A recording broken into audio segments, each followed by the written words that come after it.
Good evening, everyone. Welcome.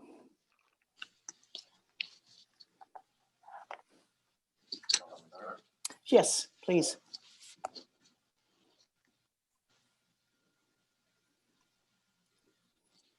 Good evening. This regular board meeting will be conducted pursuant to the provisions of the Governor's Executive Order N2520, which suspends certain requirements of the Ralph M. Brown Act.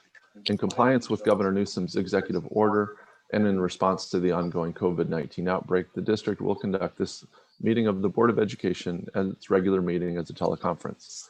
Please use the following meeting number and ID to call into the meeting. Telephone 669900-9128, meeting ID 827-8436-6038, password 921721. Or join on a computer. The link is on our website at TUSD.org under board meetings.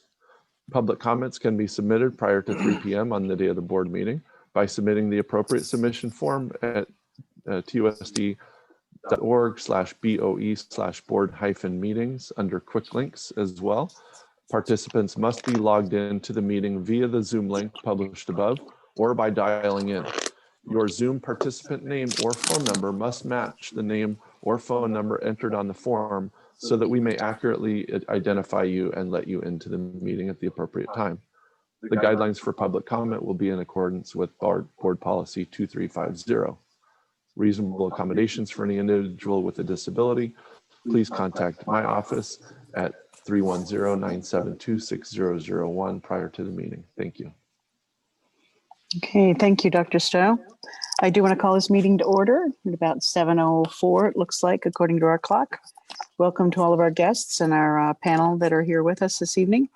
I do want to start with the Pledge of Allegiance as a reminder of our responsibilities here this evening. So please stand with me. And right hand over your heart, ready, begin. I pledge allegiance to the flag of the United States of America and to the republic for which it stands, one nation, under God, indivisible, with liberty and justice for all. Thank you very much. I will entertain a motion and a second for adoption of the agenda, please. So moved. Seconded. Okay, it's been moved and seconded. All those in favor, say aye. Aye. Aye. Aye. Opposed? Okay, the agenda is adopted. There is a report out of closed session, which is where we've just returned from. And it's a very exciting report. The Board of Education in closed session voted unanimously to approve the following administrative appointment, effective January 4th, 2021. It'll be here before we know it, I'm sure. And that is Ellen Harrison as principal of Seaside Elementary School. Yay, Ellen, woohoo.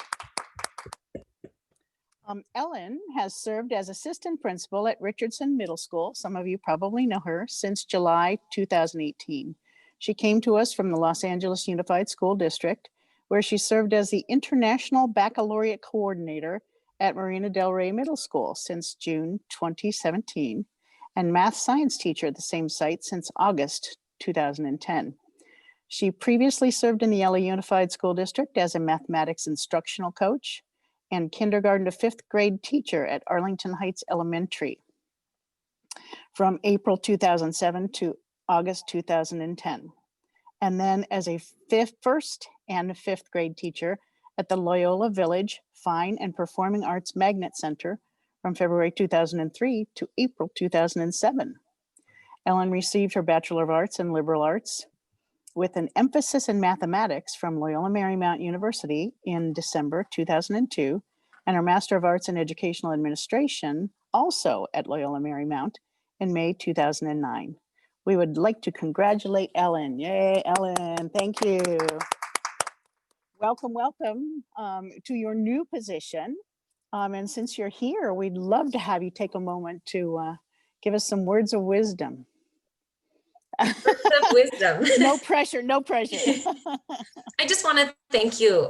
Thank you all. I'm so excited about this opportunity. I've really enjoyed being in Torrance. That was the best change I ever made. And I loved my time at Richardson and love my rattlesnakes, and it's going to be hard to say goodbye to them, but I'm really excited for this opportunity during this crazy year. It's going to be crazy, but it's going to be great, and I'm excited for it.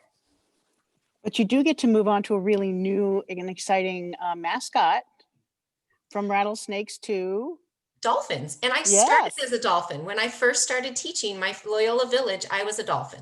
Oh my gosh. So back to the water, I guess, huh? Okay. Well, thank you. And I wish you the best in that position, starting after the new year. Thank New you. things in the new year. Thank you. Thanks for joining us this evening. You're welcome to stay on with us. Or if you need to go and have a celebration dinner, we understand that too, but it's up to you. So we will move on. If you turn this off. What, Mr. Lee? It will not be held against her. If she Oh, yes, yes. Yes, we promise that we won't even notice. We'll let you go if you need to go. Okay, so moving on, we do have a staff presentation and information, and that is introduction of our new student representative to the board for the second quarter, 2020-2021, and a report by that student representative. And to introduce her, we have Dr. Egan. Thank you, Mrs. Reagans. Good evening, everyone. I'd like to introduce North High Senior Sophia Rodriguez, our new student. Sophia is North High's student body president. She's served on ASB since her freshman year, serving as freshman class leadership of community relations, and the student body vice president. And of course, now she's the student body president. She also has been a member of many clubs on campus, such as Hispanic Culture Club, Filipino Club, Vietnamese Club, Polynesian Club, Blue Crew, and Women's Empowerment. Sophia has enrolled in 12 honors and AP classes during her time at North, and after graduating in June, she plans on attending a 4-year university where she plans to major in nursing in hopes of becoming an obstetric nurse. I'd like to welcome Sophia, and Sophia, I'd now like to invite you to share with everyone some news from North High. Hello, like I said, I'm Sophia. So as for North, currently we're just adjusting, and I would like to think we're doing pretty good on adjusting to complete virtual. Since I'm in student council, we're working a lot on planning different types of events, and currently we're in the middle of a virtual homecoming. Yeah, and we're just working a lot of trying to connect everyone virtually. And just to clarify, you're not taking all 12 of those AP classes right now, right? No, not right now. Okay, you sort of spread it out, I hope, yeah. Well, good. I hope you will take advantage of being here to give us input on items that you notice on the agenda. Just let us know if you have something to say, or in some way, make sure somebody notices you so we can call on you, okay? Thanks. We're glad to have you join us. My own kids went to North, by the way, so I do have a soft place in my heart for North. Glad to have you aboard. All right, moving on, we will go on to oral communications or unscheduled hearings on non-agenda items. I do want to read some instructions here. The Board of Education welcomes input from the public in compliance with Governor Newsom's Executive Order N2520 in response to the ongoing COVID outbreak. The district will conduct the Board of Education's regular meeting as a teleconference in order to discuss district business in an orderly manner and to help staff respond more directly. The board policies require that public comments to the board comply with certain procedures, including 1, that public comments can be submitted prior to 3 p.m. on the day of the board meeting by completing the appropriate submission form, as Dr. Stowe just told you, at TUSD.org under the Board of Education quick links. 2, that public comments to non-agenda items may address only items that are within the subject matter jurisdiction Non-agenda items may address only within the subject matter jurisdiction of the board. Time allotted for such comments is limited to 3 minutes per comment. Total time allotted for public input on non-agenda items is limited to 30 minutes. A speaker may not relinquish his or her time to another, and the commentator's name must match the name on the public comment submission form. Complaints against employees or students will normally be heard in closed session, and the district's complaint procedure should be followed before discussion with the board. The board may disconnect disruptive individuals from the teleconference if necessary, and any person who willfully disturbs any public school meeting is guilty of a misdemeanor, Education Code 32210. So with that having been said, I think we do have a couple of speakers on non-agenda items. Is that right, Mr. Mara? I believe that the Kristen Anwanter is the only one for the only unscheduled, one? and then we have 2 for one of our agenda items, Okay. 10.2. Or I temperature? will Okay. open it up for Kristen Antwater. Go ahead, Kristen, you can speak. Hello, good evening. Thank you for taking the time to hear me today. My comment is about the excessive screen time that our kids and our teachers are experiencing with the distance learning. And I have several concerns about that.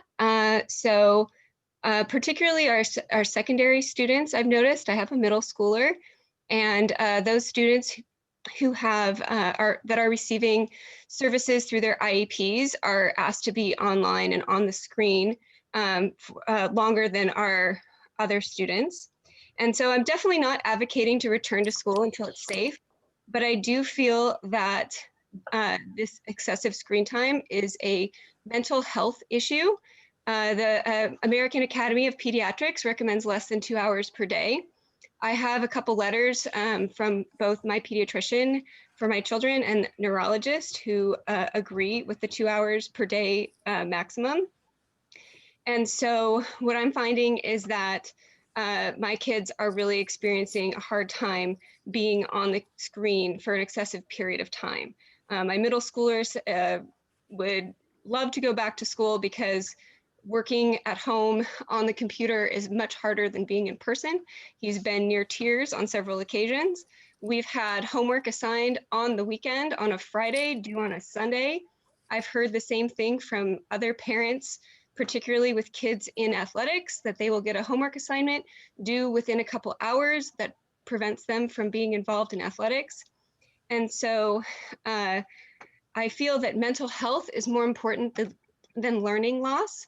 And so I'm hoping that we can do something to mitigate the mental health issue with an unprecedented levels of anxiety and depression and other mental illnesses that can be associated with being on the screen, not just for learning, but for social media. And that's not something that we have purview over per se at the district level. But I really am hoping that we can do something so that we can have our kids on the screen less time, not more.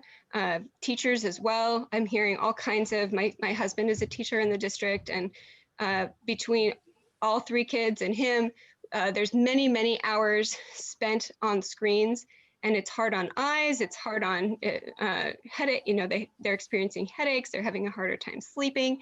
So with all of these issues, I would really like to see a focus on the mental health and not on the learning loss. We can make up learning loss later.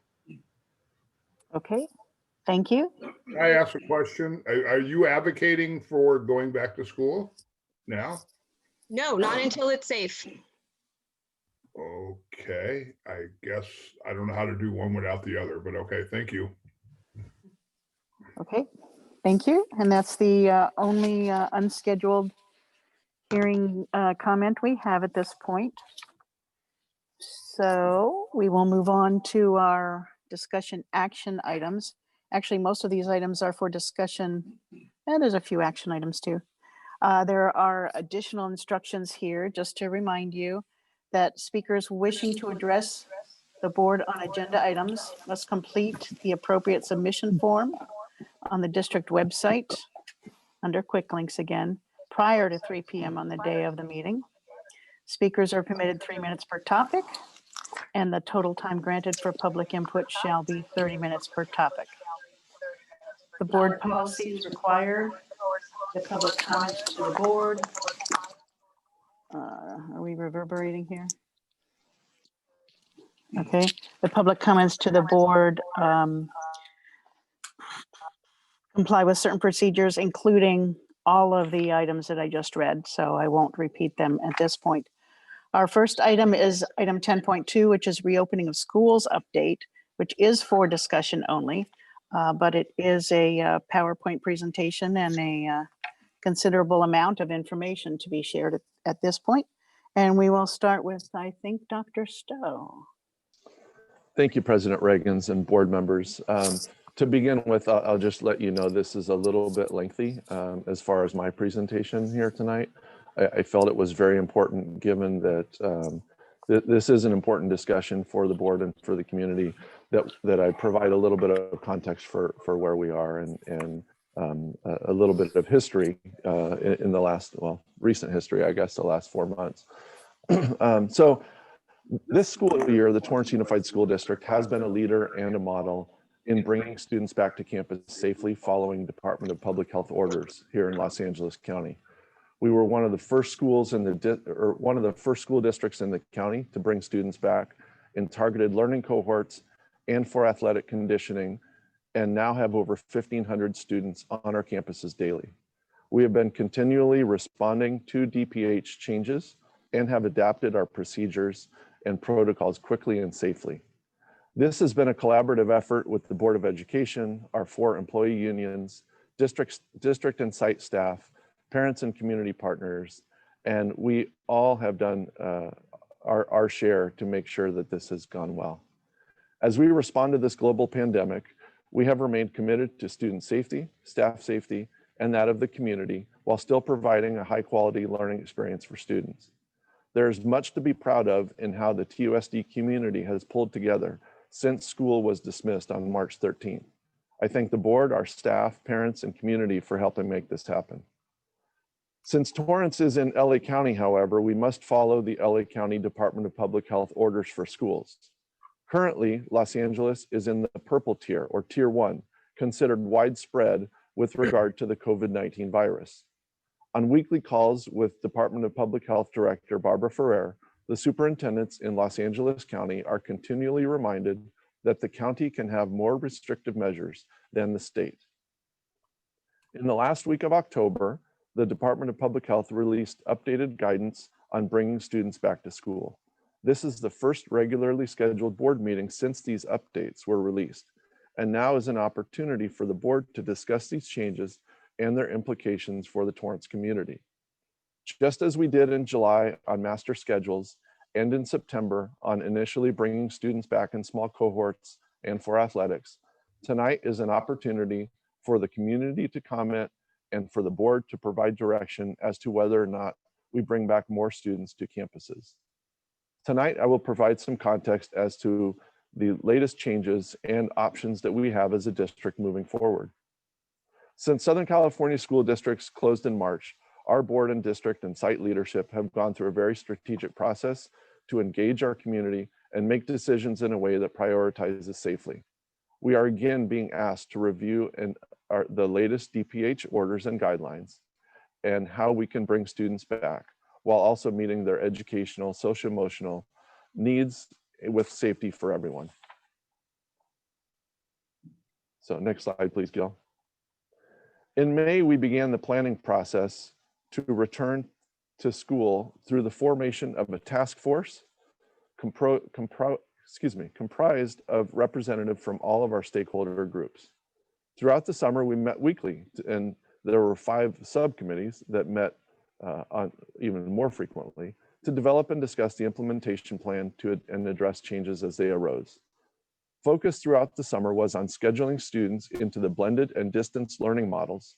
In the event that we could safely bring students back to campus, we could pivot quickly. Schools did a great job building schedules that will allow this to happen. Dr. Kim will address it later in the presentation, but when we built schedules in the summer, we did so based on guidance from the state and the county on the square footage in classrooms, keeping students 6 feet apart, no more than 16 students in a cohort. On September 2nd, a week after school had started, the county enacted more restrictive class sizes that do not allow us to exceed 12 students in a learning cohort. The Department of Public Health has heard from us that the 12 student limit does pose issues for schools, and we hope they are considering changes to align with the state guidelines of 14 students per cohort. Early in September, we came back to the board with our plan to bring students back for special education assessments, high school athletic and conditioning programs, and small learning cohorts. At this time, like I said earlier, there's over 1,500 students on campuses daily throughout the district. We've done it safely. Our staff have reported that they've seen good results and enjoy having students and teachers back in classrooms providing services. All TUSD students, in addition, have received visits from the Department of Public Health staff, and all schools have performed very well. In fact, Dr. Ferrer has stated in her meetings that the education sector in LA County has exceeded all other sectors in their preparation and precautions taken to return staff and students to schools. In mid-October, a waiver process was made available to districts, which was then modified in the orders issued on October 27th. In mid-October, the DPH also changed the requirements with regard to quarantine should exposure happen within a school. We have implemented these quarantine guidelines in all of our learning and conditioning cohorts, and will continue to do so. Since late September, we have had students back on campus for special education assessments and services at all of our schools. And in addition, we have been providing students with self-contained special education classrooms and learning supports for our English learners and foster youth, as well as homeless students, to have a safe place at school. On slide 6, we've got the number of learning cohorts. You can see we're nearing nearly 800 students in classrooms daily throughout the district. And these are our special ed cohorts as well as our learning support cohorts. And in addition to these learning cohorts, we have hundreds of high school students on campuses for not just athletics, but also marching band, drill, and dance. Some of the programs have yet to begin, but they will soon. And we're very proud of all the staff for making all this happen. So tonight, I'm asking the board to provide direction on the latest orders from the Department of Public Health. These orders increase the percent of students that we can have on campus from 10 to 25%. It also provides for a streamlined waiver process. As a district, we have many options. These include designating some of our youngest learners as high need, which would allow us to bring them back at up to 25% of the school population. This would keep us in control of who comes back, and we can do this without needing the TK through 2 waiver. A second option, next slide, please, Gil. A second option is to apply for the TK waiver at each of our elementary schools. A third option is to do both of the above. We can do them concurrently. We can plan to bring students back as high need and apply for the waiver. Another option would be to continue what we're currently doing, providing services for the programs and students that are currently on our campuses and providing for athletics. So how do we determine high needs?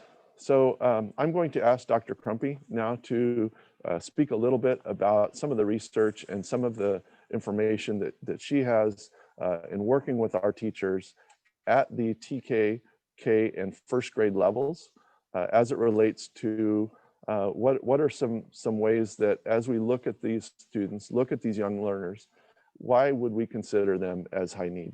So Dr. Crumpy. Yeah, thank you, Dr. Stowe. While there is limited research currently about our pandemic situation. There is research about how our students are struggling with distance learning and how they're not accessing learning. Primarily, the students that already were behind in school have an acute need or for learning loss. And that is why some of our prior recommendations were to get our highest need students back first. So those already behind are going to get further behind. Another main body of research really talks about students without their foundational reading skills. And those are our younger learners. Those that can apply those foundational literacy and reading skills to the learning have a much greater ability to access distance learning and learn through the different online learning platforms.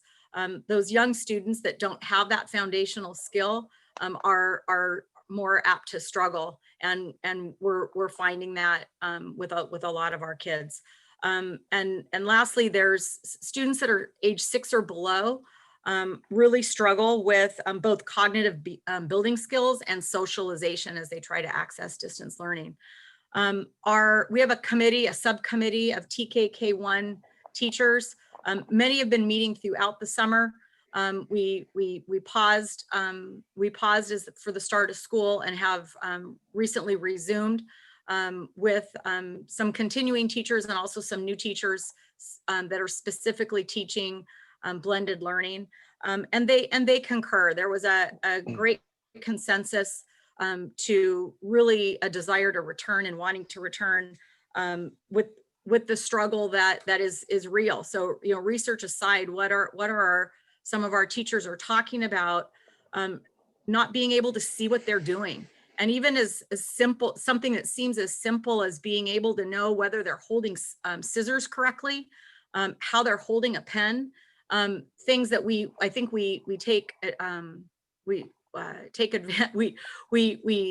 are unsure about all of these little things that happen in our youngest classrooms. Even talking about our guided reading and our reading instruction, that when they're on the guided reading that we utilize, students are all reading at their own pace, and the teacher is listening to them, and they say that they can't do it via distance learning. They're still doing guided reading, but kids are actually reading a little bit less because they have to listen to them one-on-one individually to be able to hear them. Really advocating the teachers for getting kids back, knowing that it isn't going to look the same, with masks and 6 feet away, wanting that socialization, that teaching independence, that are those such necessary skills, both cognitively and social emotionally to ready kids for their future learning. So the committee has been working on how to be able to come back and do differentiated lesson, being able to pull small groups, what kind of room configurations do we need, preparing to possibly go outside as much as possible, weather permitting, and how do they really organize their classroom to bring kids back for class. Great, thank you. So this is option 1 back on that checklist, was to bring students back in TKK and 1 as designated as high need. A second option is to apply for the TK through 2 waiver process. So this is allowed through the County Department of Public Health, through the state. In fact, about an hour and a half before this meeting, we received an email saying that the Department of Public Health will each week approve up to 50 schools per week. So you can see that we're dealing with constantly changing information. So now 50 schools a week will be approved by the Department of Public Health. And so doing the math, that would tell me that there would be roughly 10 schools or per supervisory district. These would be based on free and reduced lunch price meals. As far as the approval process, those schools would get higher priority. Individual schools would submit separate applications. We would work with them to ensure, because it would need to accompany a letter from me. And so that would, obviously, we would work with schools and make sure that those applications get submitted, and we could submit those by the end of the week should the board provide that direction. It also calls that we would consult with our labor unions, parent groups, and community organizations. So that is the waiver process. So what would a potential timeline look like for returning students to school? Just as we did with the assessments and the athletics and the learning cohorts, we would propose a phased reopening where we might bring back students in TKK 1 week, maybe another week or a couple weeks later, the first grade students. We think it's important to do this slowly and methodically in order to ensure that we can gradually get to a point where more students can be on campus. So should the board provide that direction tonight, I would tomorrow begin work on convening a TK through grade 1 focused reopening task force. And this would involve members of the team of teachers that Dr. Crumpy mentioned.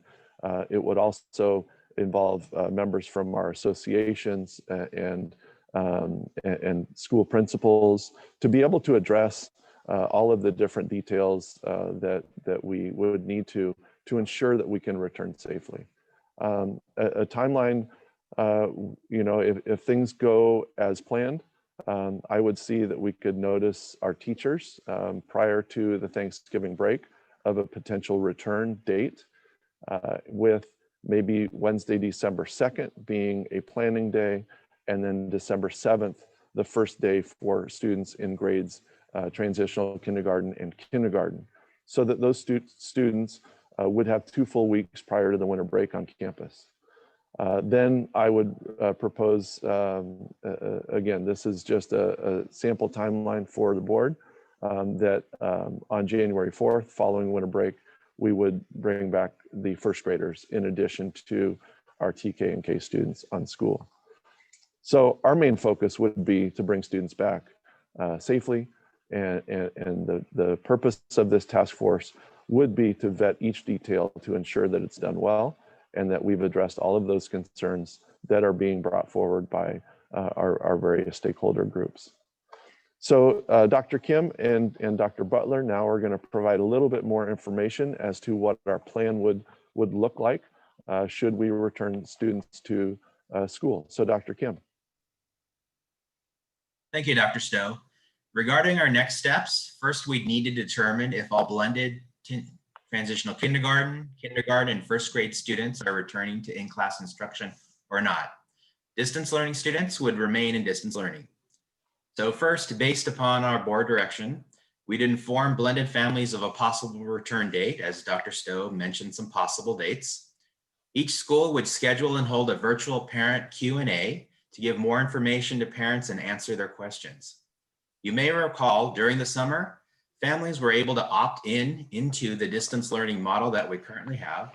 But since then, since it has been a few months, their situation or home life may have changed significantly. Therefore, we would give parents the opt-in option not to return to in-class again via Google Forms survey. If a family requests this to go back into distance learning instead, then the student would be changed and placed in a distance learning class. If there's space in a DL class at the same site, they'd be placed there, so there would be a change of teacher. If there are no DL spaces available at a school site at the time, then the student would have to be assigned to a DL class at another school site. So in that case, the teacher and the school would change. Next, we'd also need to determine the number of blended learning TK, kindergarten, and first grade teachers needed. So currently there are 7 blended TK teachers, 39 blended kindergarten teachers, and 43 blended first grade teachers. During the summer, teachers were able to select different categories depending upon their health and family situation. And that information was used to assist in assigning them to either the blended or distance learning models that we currently have. If there's a large number of students that are requesting to change from blended to distance now, it is possible that some teachers may need to be reassigned from BL to DL, unfortunately. So there could be possible class changes, and there could be additional staff that need to be hired as a result of this. Also during the summer, blended AM and PM cohorts were originally assigned based on a maximum of 16 students in each of them, as Dr. Stowe mentioned. That number back then during the summer was using DPH guidelines of how many students could safely socially distance inside one of our standard classrooms. At that time, there were no DPH maximum requirement numbers, nor had we ever heard of the term a small learning cohort back then. It was only in September that the LA County DPH protocols began to allow for high needs or small learning cohorts with their specified maximum of 12 students in each cohort. Again, even though the California state DPH protocols allows up to 14 in a cohort. So any AM or PM cohort that's over 12 will require switching of students to another class. Currently there's 89 TK, K, and first grade blended classrooms. So that means there's 178 AM and PM cohorts. Right now, 78 of those 178 AM PM cohorts have over 12 students in it. So it could be 13, 14, 15, or 16. The hope is, for example, if there's a class with 13 in it currently, that one of the families of the 13 will request to switch to distance, leaving only 12, and therefore no other switching is required for that cohort. However, based on numbers of students that may still be over 12, it's possible that additional teachers may need to be hired, or current teachers may need to be reassigned in order to teach all those blended students that then switch to distance at this time. Now some information about the required health screenings. DPH protocols require that all students and employees complete a health screening each day before coming onto campus or to work. This is primarily done through paper copies. There is a Beach Cities Health District app that's been created that is being used by various school districts already. After they answer a few required questions, it displays a large screen which tells school employees that they're allowed to be on campus. If you're curious, I did it right as we were coming on, and that's what it looks like. Easily displayed, easily seen by employees, time and date. We fondly call this the Fast Pass on the campus. The app is already being used at 7 of our schools, 4 elementaries, 2 middle schools, and 1 high school. And so soon all of our sites will be using this app, and we'll be definitely using it by the time we have any new TK or kindergarten or eventually first grade students coming onto campus. This should help alleviate lines, any lines coming onto campus in the morning. Dr. Butler will now talk about the final bullet about cleaning and disinfecting protocols. Thank you. So the first 3 bullets were talking about instructional areas that need to be looked at for next steps. These 2 bullets are talking more about the operational side. So how do we screen students at home? And as you might imagine, if we're talking about our younger students here, TKK and 1, I don't believe that many of them are carrying their own smartphones right now, but the Beach Cities app works that a parent can use, screen, and show up at the school with the screening for their child. And then that way, again, the Fast Pass part works, they get onto campus. In addition to the screening that happens at home, and then when students do come to campus, then we need to think about how do we clean and disinfect every day.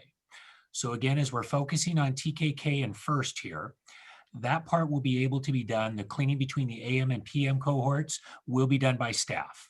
So our custodial staff will be able to come in. It may require additional staff as well to be able to do that cleaning in between those cohorts. We believe that we can cover that for the amount of classes that we're talking about here. And then disinfecting happens every night. So those classrooms are disinfected at the end of the day. And that has to be done when students are not there in the environment because of the chemicals being used and the time that needs to sit on the equipment itself, on the school desks, etc. So we are working and actually have developed, and I know this isn't the best way to show it, but these will be done on 11 by 17 cardstock that we'll have in every school classroom that shows the playground cleaning guidelines, the steps you actually go through to do cleaning and disinfecting. Actually, I'm sorry, just cleaning on these. And then the classroom guidelines as well, including it has all the different supplies that are necessary on there as well. So a teacher can immediately refer to this and say, these are our protocols for cleaning in the classroom. These are the products we need. Same thing when we're out onto the playground. When we get into our older students later, we will start looking at protocols and products so that as we have more and more people on campus, they will be able to clean their own desk when they sit down and when they leave, but that's not what we're asking for from the youngest. So we do have the protocols in place, ready to go, cardstock as well, in order to clean and disinfect. And then the one other thing I'll mention that's not on the slide yet because it's not solidified, but the other thing that needs to be in place according to DPH orders to really make return of students work well is testing, more wide-scale testing availability, so that if there is a potential infection, we're able to find out the answers quickly and accurately. And I have been in discussions with Torrance Memorial. They are working on doing more, having a greater availability of testing that will be rapid, but also the PCR variety, the best testing that we have available. And if anyone's interested in how some of that might look in the meantime, there was just released by the California Health and Human Services, the playbook to stand up community-based testing sites.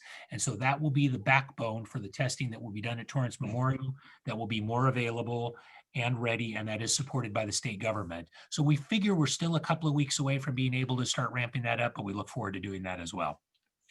So that covers the items that I had on that slide for next steps. All right, thank you. And as Dr. Kim mentioned, some of the additional teachers that may need to be hired should we bring more students back.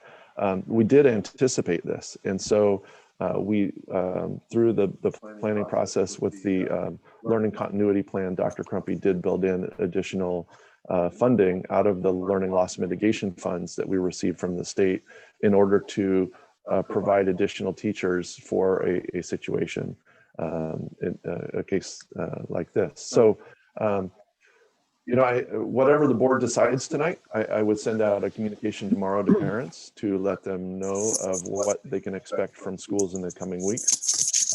And you know, we understand that there may be some board member questions. So, Madam President, that concludes my presentation here tonight. Okay, thank you very much. That was a lot of good information.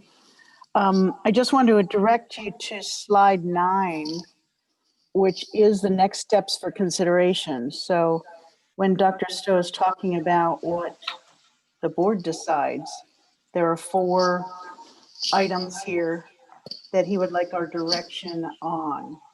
That slide is up on the screen now. So let's go ahead and have discussion, consideration, questions. Oh, actually, before we do that, we do have 2 people who have submitted for comments. Let's go ahead and do those first. Mr. Mara? Sorry. I mean, give me a second. Let me find them here. 2 minutes, 3 minutes. 3 minutes. We have a Ryan Rosson. Pull him up. Go ahead, Ryan. You can unmute yourself.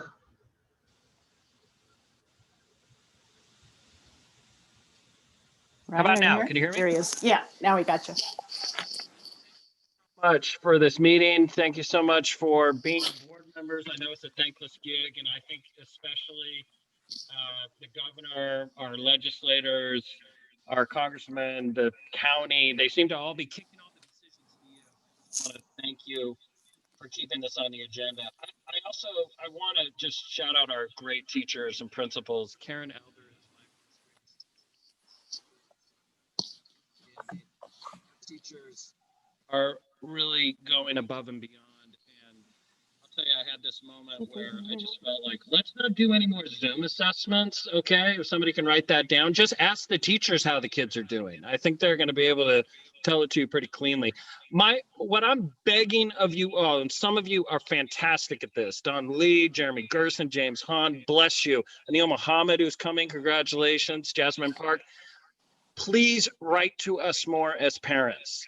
If you're writing emails, Ryan, you're fading in and out. We're seeing these letters out there that are being signed by, it seems like every South Beach organization, education foundation, school district leader, and we're not seeing you all. The website can be better. It can be better. We can get better information out there. And I'm just begging you to please communicate more. Dr. Stowe, this has been a great presentation. More of this, because I believe the majority of us as parents are suffering from watching our kids and their lost learning, the socialization loss, and we're begging you to please do more. Where are the ideas for outdoor learning? And I think more communication is going to help. Thank you so much. And we hope to see way more of this kind of discussion online and everywhere else on Facebook and in email. Thank you. Okay, thank you. I think we got the gist of what Ryan had to say.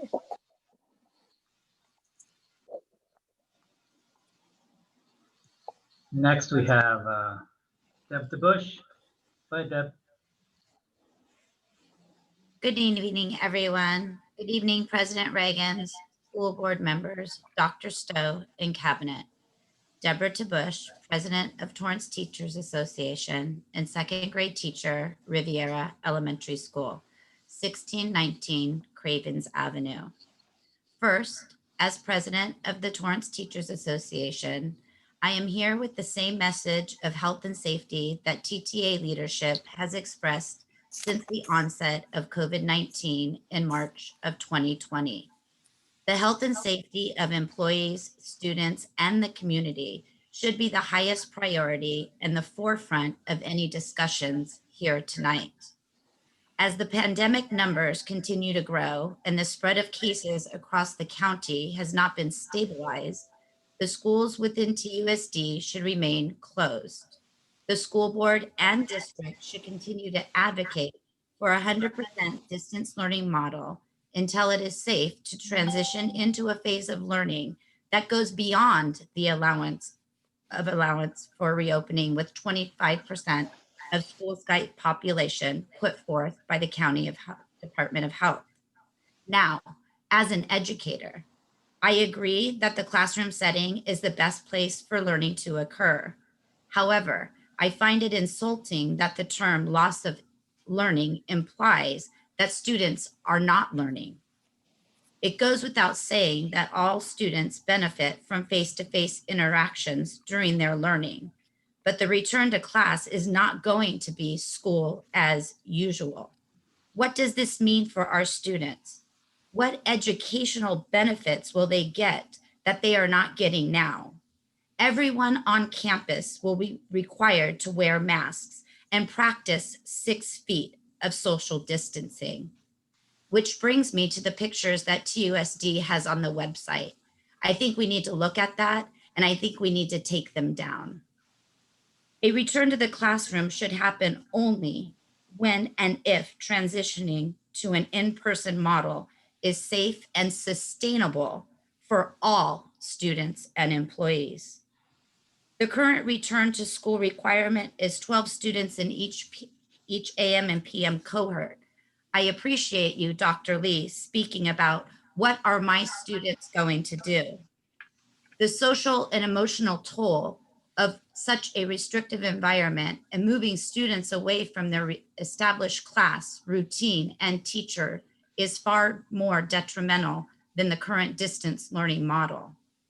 In closing, I would like the school board to take a watch position on this discussion until TUSD has devised a plan of action that answers all safety issues and concerns. Because as of tonight, I have heard none of that. Time is up. Thank you, Deb. Is that it, Dr. Stowe? That's all. Okay, so let's go ahead and proceed with questions, comments, considerations, discussion amongst the board members. Who wants to begin? Mr. Gerson. I don't want to make my comments right now. I just want to ask a few questions about the presentation and make my comments later, to let other people ask questions. So First thing that came up was the timeline with January 4th being the time that first grade could return. And I'm curious if there was any thought. I like the way that you proposed the rolling back TKK and then moving to first. So I want to say I appreciate the careful and slowness that you're considering. But with returning right after the holiday, was there any discussion or consideration about a 14-day wait for those who didn't know school was going to start, already have travel plans? Lots of people are leaving the state. They are having family get-togethers, more opportunities for spreader and super spreader events. So I was just curious if that timeline, you guys had thought about what if during the holiday season. Dr. Gerson, we had not necessarily thought about the congregation of families and others over the holidays. If we did something like that, then I think we would be looking at first grade coming back on, well, I guess it would be not the 11th, but the 19th following the MLK holiday in January. We did feel that the 2 weeks prior to December 7th, that pushing it any closer to today would be difficult given the Thanksgiving holiday and some of the preparations regarding testing and other things we still need to do and put in place. And that 2 weeks would give us a really good indication of how things are going at schools with essentially one full grade level and part of another. So that 2 week window was for us to make sure that we can, operationally do all of that and make sure rooms get clean. And if we have to find new staff or redo schedules, that we could figure it out during that period of time. But to answer your question, as far as after the winter break, we did not take that into consideration. That is something that we can discuss tonight, or based on a survey of parents. Should the board want us to move forward, we could see the as far as availability. Thank you. There was a conversation about, so parents were given the opportunity to pre-sort themselves into blended and distance learning models, and the district offering the opportunity for parents in blended to disagree with the direction of the district and move to distance learning, with the caveat that if there's no DL availability at their school, that they would not only have a teacher change, but a school change. I wanted to clarify and just make sure that my thought process is right, because I can imagine that creating some anxiety with parents, that this is just during, this is just a short period. This is not a permanent, like, open enrollment scenario. This is just while the distance learning model and blended models are implemented. And when regular learning comes back, they will be returned to their own schools. Could you clarify that? Yes, it would be just for this current situation that we're in. And if and when we get to a point where all students are allowed to come back, certainly they would return to their home schools. Thank you very much. So I guess this isn't really a question. I guess it's a comment about what I'd seen. So when I was touring schools, I had said that I really like the electronic app over those schools that weren't using it. I'd like to say I really like the improvement even on the app, and the fact that that'll be implemented at all schools, your FastPass program. I think that's a great improvement. And thank you, Dr. Butler, for continuing the conversation with Torrance Memorial Medical Center on us also taking advantage of our relationship so that we'll have a better testing protocol than neighboring districts and other districts in LA County will have. So thank you for that. Okay. Any other questions from other board members? I would like to make a comment. Okay. Mr. Hahn. And so I'm going to begin, I guess, what I think that the district ought to do. So I am for the idea of concurrent waiver and up to 25%. But before I begin, I want to also thank all our teachers. Can you hear me? All our teachers and our administrators, everyone that's been working so hard, both online as well as in person. I know that this has not been an easy time, but I think that everyone has done a fantastic job. So I'm grateful just for everyone whose hard work has been put into this. But I think that it's important for us to begin to think about the idea of sending our students back. And today we've been given a presentation of what it would look like, but I still haven't heard the reason why.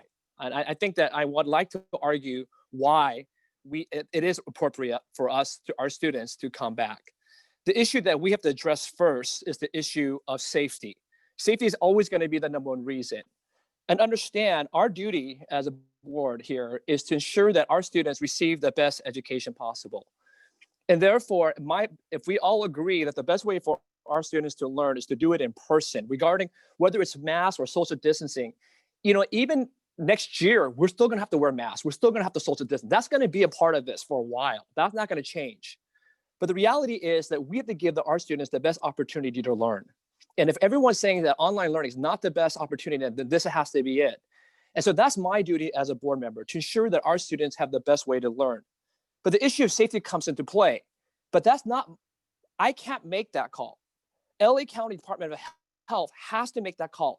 And from the very beginning in September, when we're talking about opening up our schools, I over and overstated that it's up to the state. They got to make the decision. They got to make the call to shut us down, right? We're not going to be the ones to make the call, and they did make that call. Here we have the opportunity. The LA County Public Department of Health says that we are now able to return our students. By making that statement, they're saying that it is safe enough for our students to return. And so far, at the very beginning, they said 10%. And so obviously that 10% must have gone well enough for them to now say 25%, right? Now they're feeling like, you know what? We did a great job at 10%. Why not get to 25%? In addition, Orange County has opened up their school. Not 10%, not 25%, but hybrid. And yet we have no shutdowns. We have no outbreaks, right? They are continuing to meet. So the issue of safety is driven by LA County Department of Health. Even here, you've heard tonight that everyone is talking about we're following DPH protocols, we're following DPH protocols, because at the end of the day, they're the ones who is able to shut us down. They have the final authority. And therefore, if they're saying that we're able to open up, it's our choice, right? We make that decision to open up. They're fine with it because of the fact they obviously believe that it is safe enough for us to return, or at least to say that, you know what, it's important for our kids to return, right? We talk about essential businesses, non-essential businesses, right? Everything in our LA County has opened up, right? Except for our schools. So either they're saying now that, you know what, this is absolutely essential and we need kids to be back in school. And they feel like that it is safe enough. If we slowly roll it out, that, you know what, it is safe enough for our kids to return. This is why they moved the projection from 10% to 25%, right? And here's the thing. Here we are as a county, and we're still in the lowest tier, right? We had all these restrictions in place, and we still never got to that number, 7 per 100,000, and we remain in this tier. But all of a sudden, we decide to open up things, right? How do you think we're ever gonna get to that next tier if we couldn't get there when things were closed, but yet we're opening things up? The reality is this may be the new norm. They're learning to live what we have now. This is why we have these tiers. This is why even in the lowest tier, they still feel like it's safe enough to open up schools, businesses, whatever it may be. So therefore, on the issue of safety, I'm being guided by the experts. If they did not feel like it's safe enough, they would say, shut it down.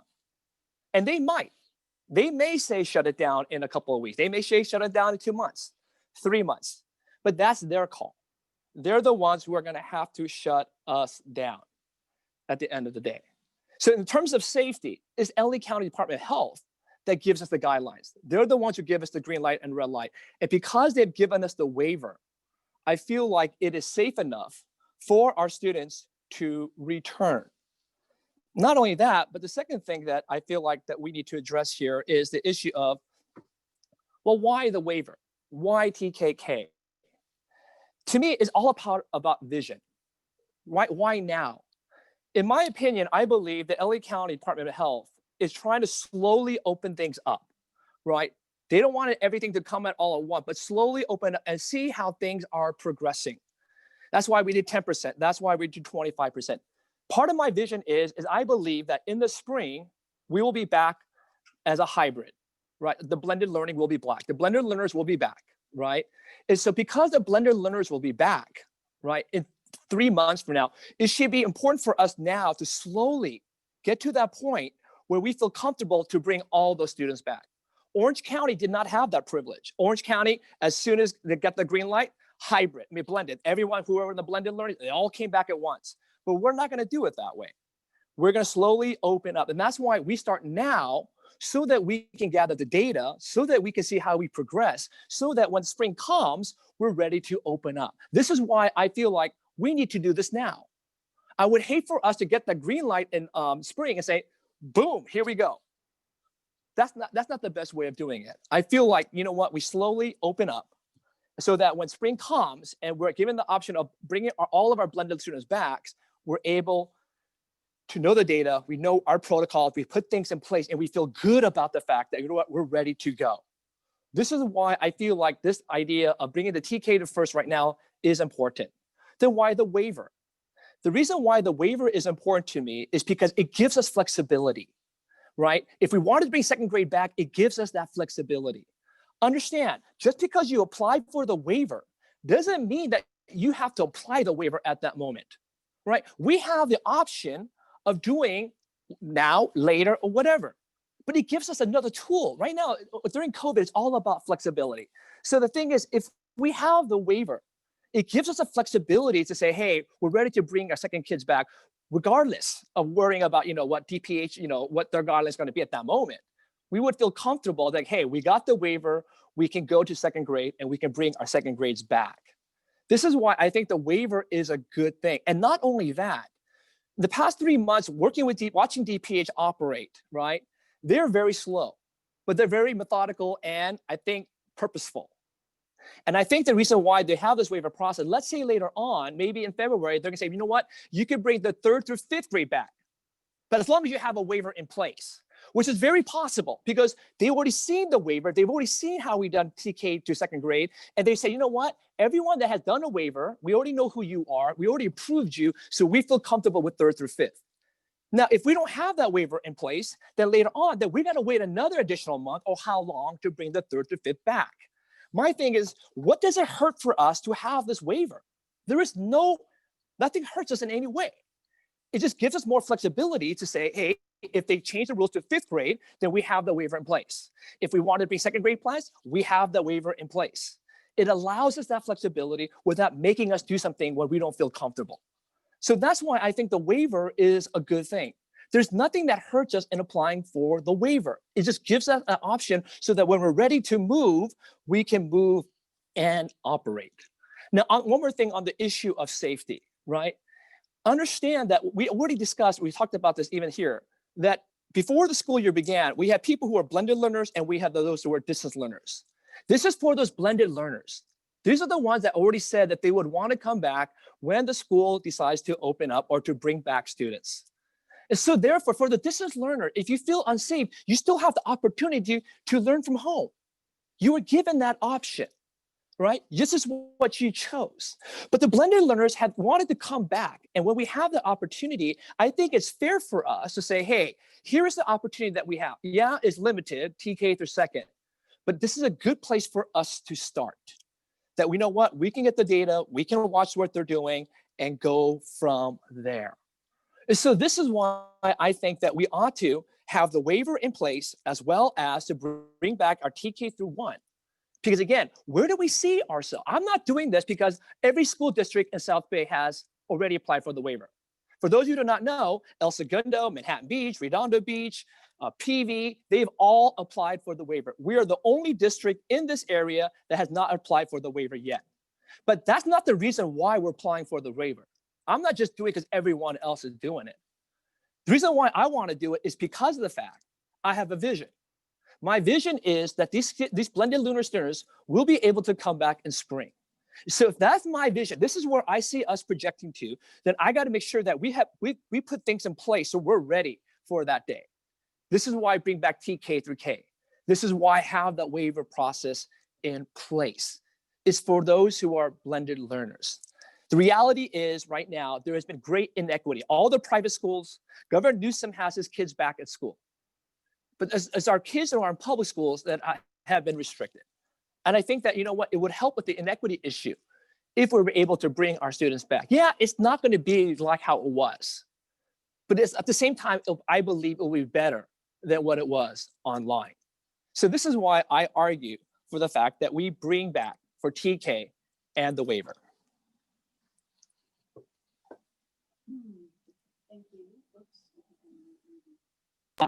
Thank you. So I assume that that means that you want to do number 3 on this page, do Yes. both of the above concurrently. Okay. Yes. Thank you. Anybody else? Comments, questions, considerations? Mrs. Liu? Thank you, President Reagans. Whether or not we reopen our school campuses physically right now for young students is a difficult decision. We, the board, have received emails from parents on both sides, and we have also received emails from teachers on both sides of this issue. I want to thank everyone who have provided their input. We as a board very much appreciate that. I am in support of having our high needs transitional kindergarten, and first grade young students come onto campus, as well as the waiver request for transitional kindergarten to second grade students to come on. I came to this conclusion for the following 3 reasons. First, the Los Angeles County Department of Public Health has stated that they believe it is safe for very young children to come back to school, provided all health and safety protocols are followed.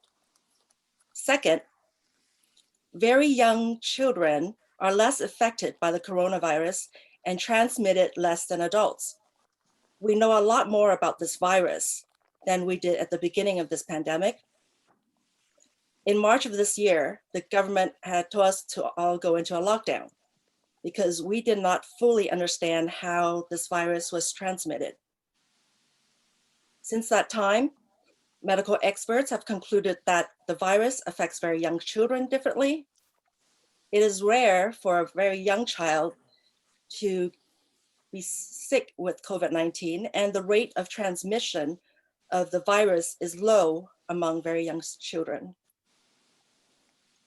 Third, we know that very young children are disproportionately affected by learning loss from online distancing learning. It is difficult for young children to sit in front of a computer for their Zoom class for hours. To make this work of our young students going back to school, we need to ensure that all health and safety protocols are followed.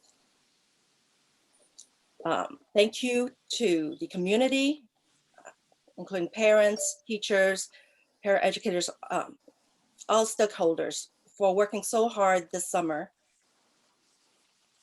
in putting together a way for us to come back to school safely.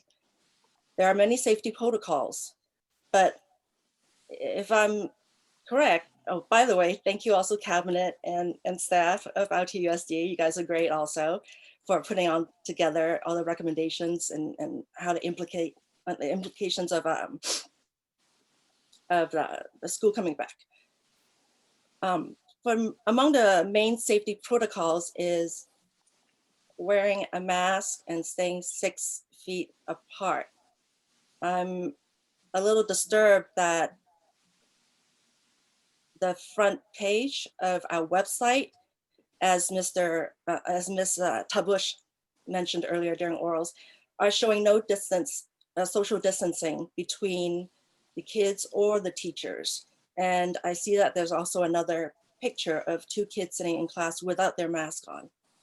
I want to make sure that if we are to open our schools back, that all safety and health protocols will be followed. I actually have a question for staff. We currently have special needs and other high needs students on campus. I understand they're in pods. Have any of them been sent home because they're sick or that we know they're contracted COVID-19? Dr. Liberati, would you be able to answer this question? Sure. Thank you for the question, Ms. Liu. I could talk a little bit about the last couple of weeks, some rough numbers.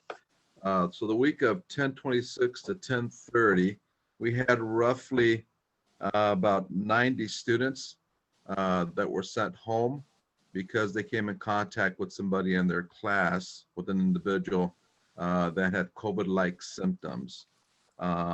With that, there are about 18 adults and then 6 other adults experiencing COVID-like symptoms or came in contact with somebody with COVID-like symptoms that went home to quarantine and then wait for the results. The week of 11/2 to 11/6, we had about 105 students and about 22 adults throughout the district. So goes along with what Dr. Stowe mentioned regarding the DPH orders and the new protocols that came into place when the small learning cohorts were initially approved.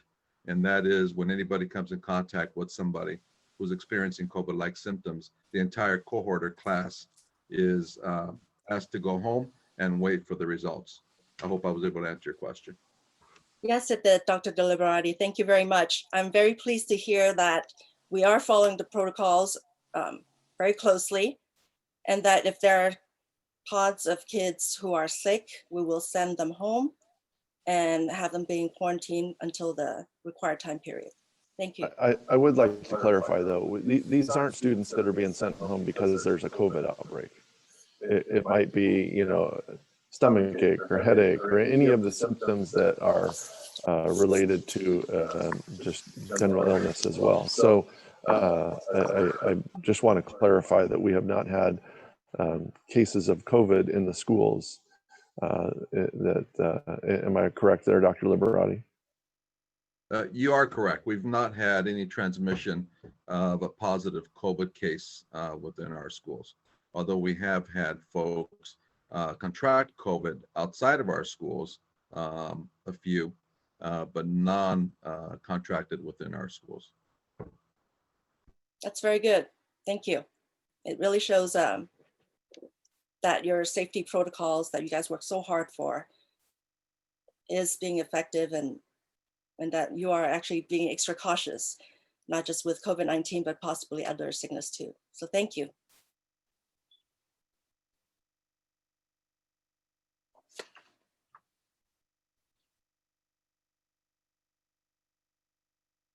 Was that a thumbs up for me? All right. I think that's a great segue. But first, I have to thank my wife. Going through the last several months, I can't tell you how many times she has reminded me that if she weren't living with a school board member who had as much access to information as we do, that she would be far more nervous about the situation.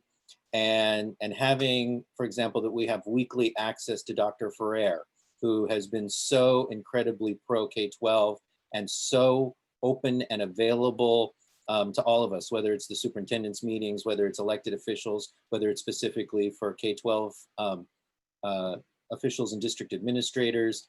She has been so available and so open that we are constantly being updated with real-time information. And as I've said in the past, she's also been more candid in these smaller group meetings and briefings. So, you know, we do have access to a lot more information. At 6 o'clock this evening, you know, there was the parents' town hall where Dr. Ferrer and Dr. Duardo, Dr. Duardo is the LA County Superintendent of Schools. And so they did a great parents' town hall. Unfortunately, I only got to watch the first 15 minutes because then I had to go into closed session. But for those parents who got to see, and hopefully it's posted for replay, not only to kind of get a taste of Dr. Ferrer, but listening to Dr. Terashita, who's their infectious disease specialist, she addressed this exact point that we were just talking about, which is cohorts being sent home for COVID-like symptoms, which, as you said, in many cases was a stomach ache or a headache, which we all know could also be anxiety, dehydration, lack of sleep. There's a lot of reasons why a child might have a stomach or a headache, but the district has been extremely proactive, and we have gotten updates. And I want to thank you, Dr. Liberati, for sending us those updates so that we could see, you know, how many cohorts have had to go home and whether they had to quarantine or the parents chose to get to contact their medical provider, be tested, and in some cases it was shorter. So thank you for being on top of that.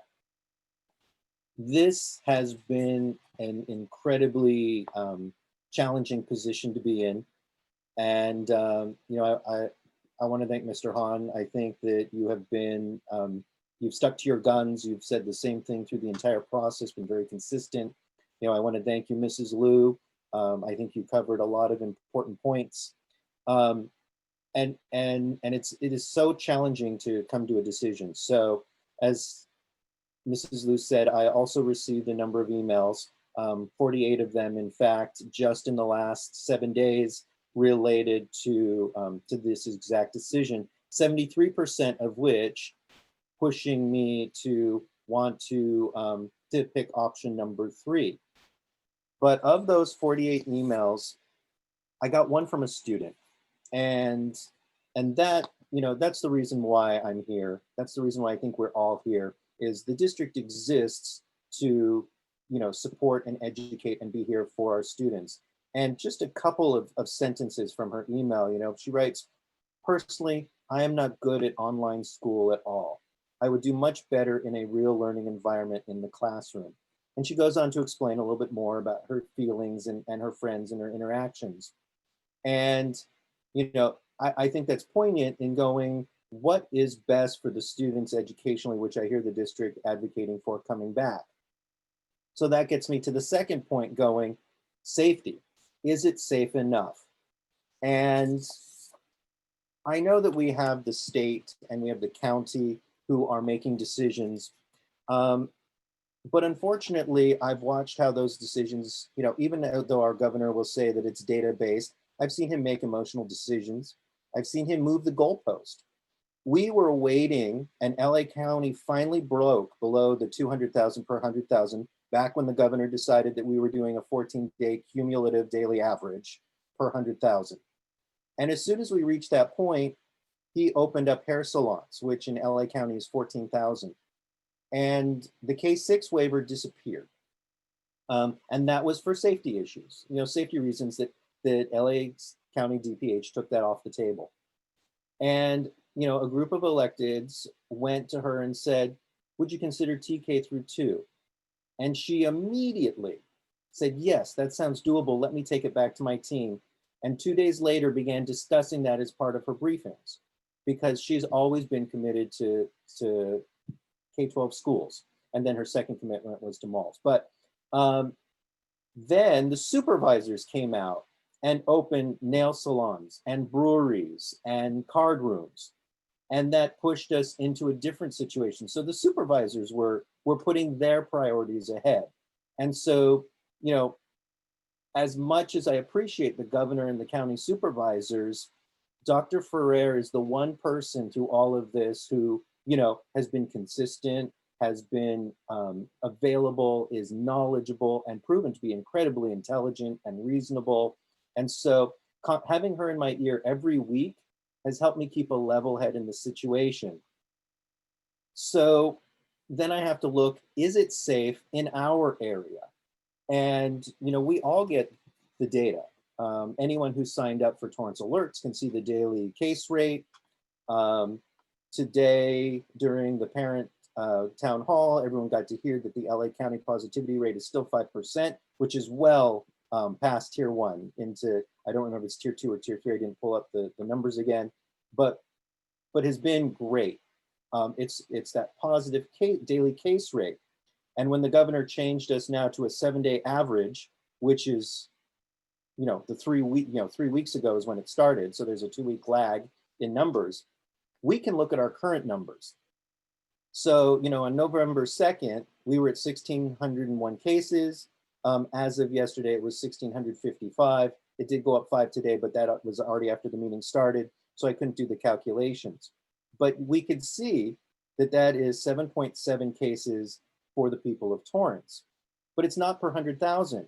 We have over 140,000 residents. So adjusted, it's more closer to 5.2. So we're still below that 7 number that the governor keeps telling us and the county keeps telling us. And so Torrance still remains safer than other communities. But on the other hand, none of us lives in a bubble. We do interact with other local cities. So that also has to be a consideration. So that gets me to the next part, which is listening to what Dr. Ferrer has specifically said about schools and how they're opening. So she let us know at our last briefing on November 4th that there are 1,463 schools giving on-site learning. And that's about 65,000 students, she said, across the county. And she said that 89 of the schools had a positive case. Then she went deeper and said 81 of those schools only had 1 or 2 cases. And 8 of the schools had 3 or 4 cases. And she then said that there were no, this is her quote, there were no large outbreaks at any schools. From her own words, she went on to describe how schools are doing things right. And schools have been getting the short end of the stick because all of these other entities have been opening, even though they've been doing right. And that the infection prevention protocols and control protocols work. And that internally within DPH, they've already started to discuss when can they start having schools go to 50% capacity. Public health has shown great confidence in schools, and so they believe that we can do it right, that it's best for kids. So, I have to agree with my 2 colleagues that overall, the message that I keep hearing each week is, that schools can be a place that if we do it as safe as possible, will control and limit the spread of infection, and we won't be the source of the increase. In fact, she told us that the biggest sources of spread are, for example, people getting together to watch sporting events and parties. And she described some of the events where spread is occurring, and it's not schools. So I really trust her. And so on that, I would like to side with my 2 colleagues and go with option number 3. With the concerns that I expressed earlier, that we do still consider what the relationship of the holiday is to bringing students back, that we do this in the safest manner, and that we consider being more restrictive on the masks that we do. We know because of research that 2-layer is safer than single-layer. I would love to see us implement a minimum 2-layer face covering with the encouraged 3-layer, because that is what we believe is the safest, so that our schools are as safe as possible for our students, for our staff, and everyone who involved. So thank you for the time. Okay, thank you, Mr. Gerson. Actually, let me just clarify, Mr. Lee, and then I'll get to you. So, Mr. Gerson, you're saying number 3. Mrs. Liu, I understood you to say you wanted to bring back you wanted to do number 1. Did you want to also do waivers? You didn't mention that. Yes, maybe I spoke too fast. Yes, I want to do, Okay. bring them back, TK to 1, and to do the waiver. Okay, so there's consensus on 3. Okay, Mr. Lee. Unmute, Mr. Lee. Oh, Don, you're muted? Muted?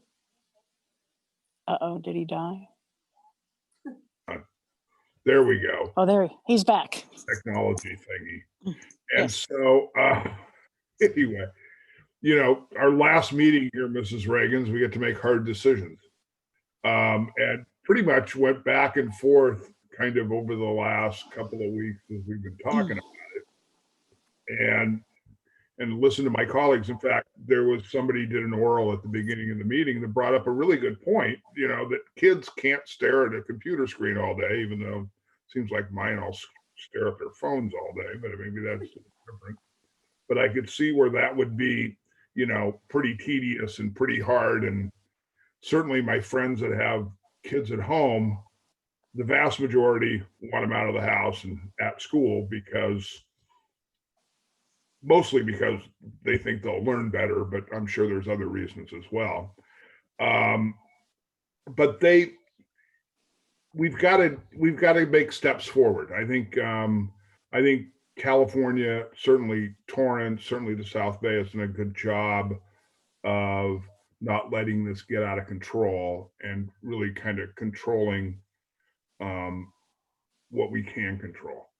And I think it's extremely important to get the younger kids in because, as I've learned as a school board member, you teach them how to read in kindergarten and first and second and third grade. And then after that, they can go learn things.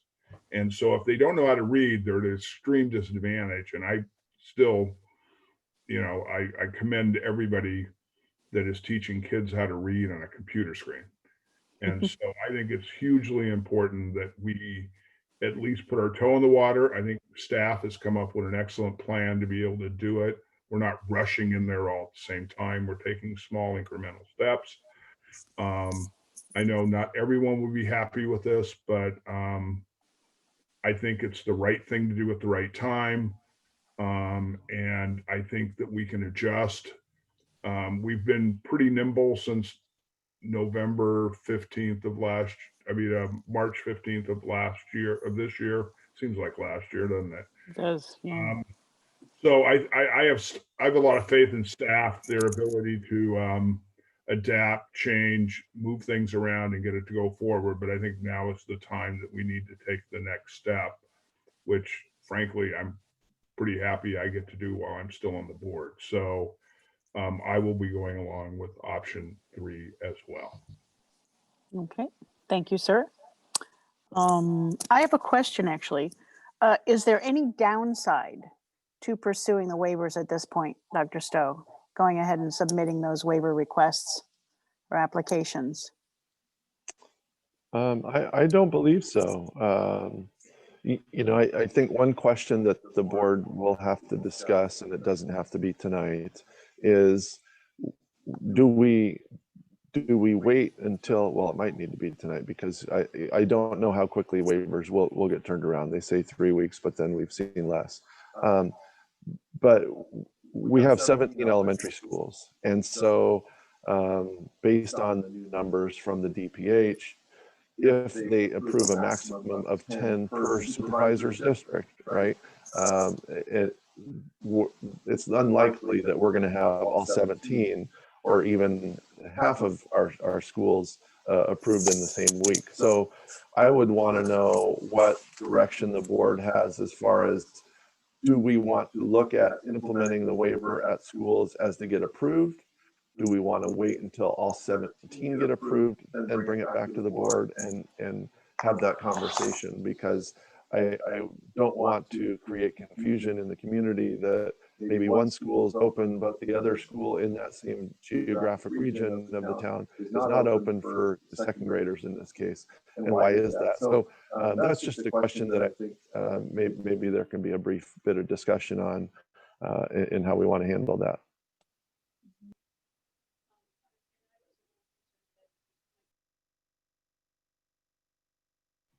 Can't hear you, Mrs. Reagans. I was a little worried that it might be taking time and energy away from school operations as they are now, but most of the work has already been done in terms of the documents and pieces that need to be part of the application. So, well, I will say that Dr. Kim has handled and will handle a bulk of the work this week with regard to preparation for the 17 schools. The principals will have to complete the 17-page document required by the DPH again. They did it a couple months ago, and well, maybe about 6 weeks ago, when we first began opening and receiving visits from the Department of Public Health. And so they'll have to redo that with the latest changes. So it is some time on the site principals, but Dr. Kim and I have had many conversations about this and feel that we can get that waiver submitted this week, even with the holiday. And actually, you said one other thing that gives me confidence in moving forward to bring more students back is that by now the the LA County Department of Public Health has visited every one of our campuses, and they have more or less given their blessings for the accommodations that we have made. And that's very reassuring that they think that we're doing the right things and we're on the right track. So I actually definitely concur with number 3. I don't see any downsides with doing the waivers, and I would love to have those youngest members of our school community be served in a better way for helping them get on board. They're a little bit probably lost at this point to know what's happening in terms of school for them. So I agree with number 3. So do you need any more direction than that, Dr. Stowe? No, I think that's it. Do you want to have a conversation about the waiver if and when it gets approved? Do we want to wait for all 17, or do we reopen as we receive approval? Can I speak on that? Sure, Mr. Hahn. Just a quick thought on that. Again, I think that we have to wait and see. Remember, it's all about flexibility. I think that let's see what it looks like when we go through the process. We may get all 17, we don't know. And again, like we said, we're gonna do the TK1, so just the second grade, and so we can just wait and see how the whole process looks like. That's my thing. I think right now, I don't think we have to make a decision now. Well, and in fact, if we do the TK1s, we will have most of the kids back on campus anyway. So it would just be adding the second graders at that point. And it's a little different decision at that point. Okay. Okay, well, thank you. And we will get working tomorrow on all of this. Thank you for providing that direction and the confidence. I will come back at the December 14th meeting, obviously with an update of how things are going to make sure, and also update you and the community as we move forward through this process to make sure that parents and others know what the direction of the district is. So thank you. Yeah, I just wanted to make one last comment. I appreciate all of the input that we did get from staff as well as parents, as well as teachers. And I do want to reiterate with the parents that I heard from many of you that have students that are older than second grade, that are 3rd, 5th, 7th grade, and are having issues. Unfortunately, at this point, neither of these decisions actually has an impact on those. But again, who knows what's going to develop down the road in terms of DPH allowances, et cetera. So for now, this is where we are and what we can do. Okay, so we'll move on to our next item, which is 10.3, the Board of Education discussion regarding additional facilities projects, another discussion only item. And I believe that will be Dr. Butler. Do you want him to begin that, Dr. Stowe? Sure. I'll just give a brief history because he wasn't here, but to go back a He's year like, oh, thank goodness. or even 18 months, we brought to the board a number of surplus projects with bond funds, and that is something that Dr. Mannon had not seen in his prior districts. Most people had not seen the fact that the community has given us and trusted us with over $500 million, and we spent it on our schools. We've renovated every school. We've built new buildings and still had money left. And so we did a lot of that work and expended many of those funds. And we still have more surplus funds. And we also have, on top of that, state reimbursement funds. And so you will see that we've got roughly $20 million in projects that over the course of the bond construction that we have submitted to the state of California. And those projects have been approved for matching funds. So as the state has sold bonds, and they actually sold them very slowly, but we are starting to to have those funds trickle in. And so a big thank you to Ian Kempton and the staff in maintenance operations, Cesar Vergara.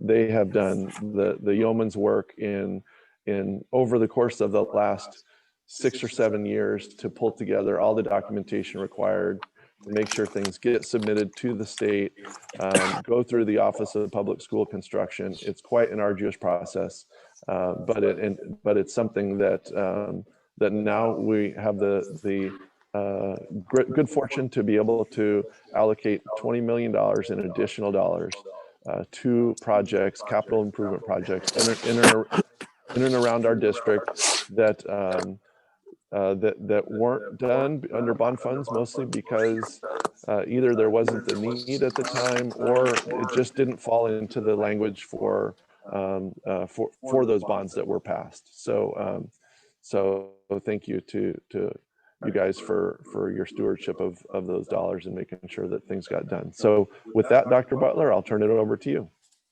Do we have this presentation to screen share? Okay, there he is. Okay. With that, so thank you all very much. It is a great situation to walk into to hear about surplus funds.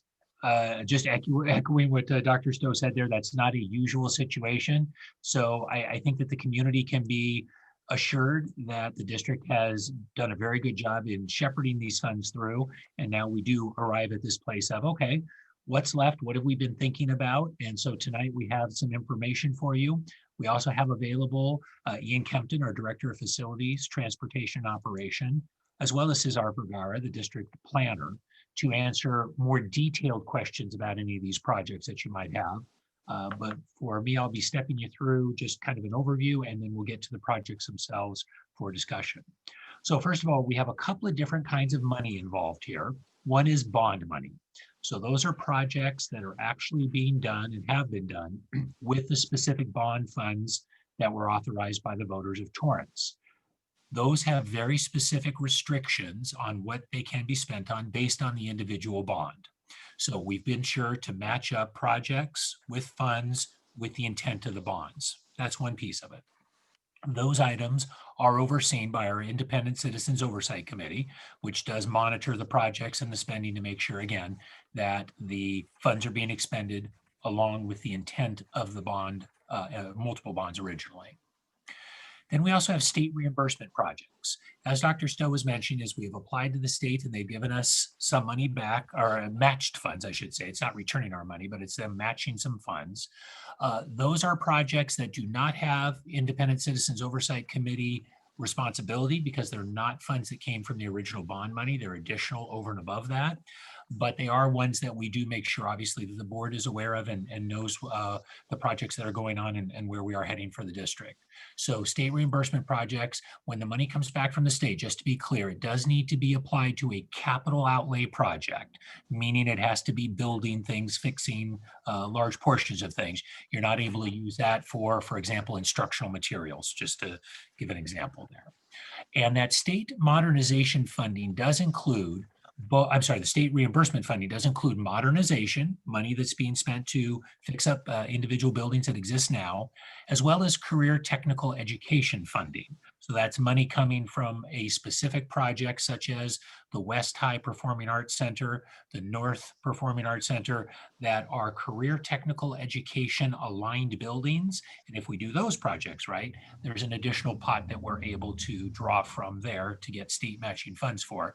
And I'll talk about how much that is in just a minute. Next slide, please. So these are the available funds that we have. If you look just going down the bond column right now, you can see the measures, the 4 measures that were passed. And right now they're after encumbrances for projects that we're already doing are taken into account. So this is money over and above what's already being worked on.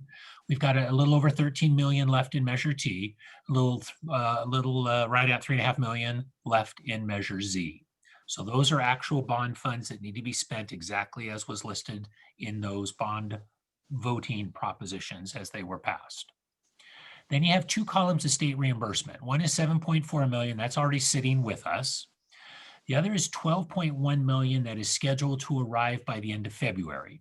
As Dr. Stowe mentioned, there are processes at the state that have to do with matching up our projects. We submit all the paperwork.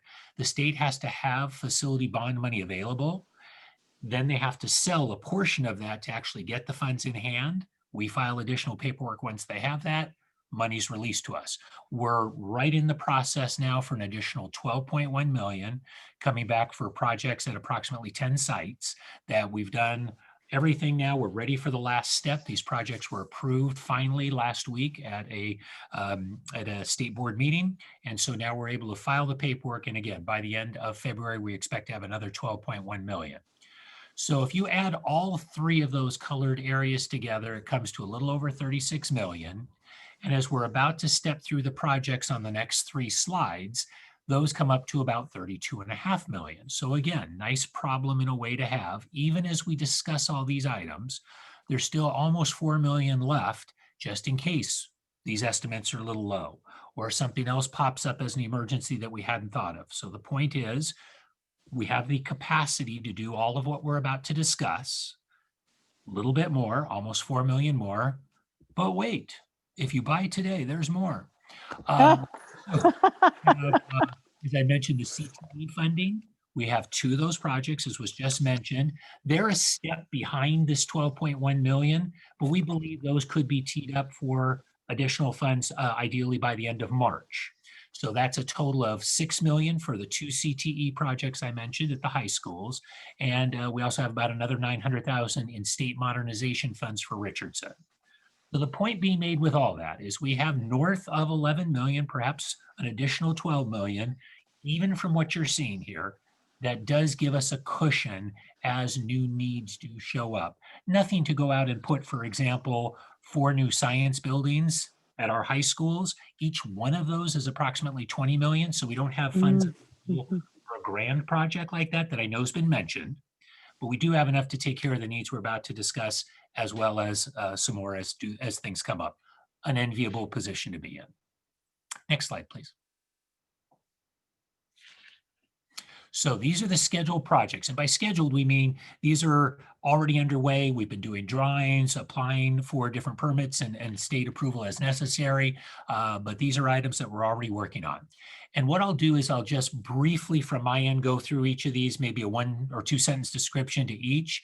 Let me go through the 3 pages just so you can get a sense of the breadth of it, and then we can loop back and answer additional questions about any particular project. Hopefully that works for the board. The IT HVAC upgrade. So if you think about our server room, that's its own ecosystem. And that ecosystem has been getting very hot, especially over the summer when we had some of those very significant hot days. Our system as it exists in there was starting to break down and not taking care of the cooling needs. So we brought in temporary rented units as well on the very hot days, as you remember here, into August and September. So we brought in some temporary units in order to keep the temperature down so our servers could keep operating. But we are able to isolate the server room area and come up with a long-term solution for cooling there. Emergency notification system at all schools. I know this has been discussed before, dealing with how, when you're on a campus, do you hear if there's an emergency? How does that system tie together through the whole campus? Everything from loudspeakers to phones to being able to tie into a notification system that can theoretically tie into your phone as well, depending on the system and how we end up with that. And also clocks with message boards on them. So this is comprehensive into our school rooms and offices to have an emergency notification system that's one system district-wide. South High varsity baseball fencing and backstop. I know Ian's got a little bit more detail on that one, but it is as described. The North High replacing the gym floor and demoing the floor heater there. The North High gym floor is the one that's behind the other 3 high schools as we've been working on our gyms. Gym cabling and sound and notification system. So that's something that's allowed under Z. So that's us going through all of our gyms at the high schools and thoroughly vetting their interior sound system, scoreboards, all the cabling necessary in order to handle all that electricity as necessary and data.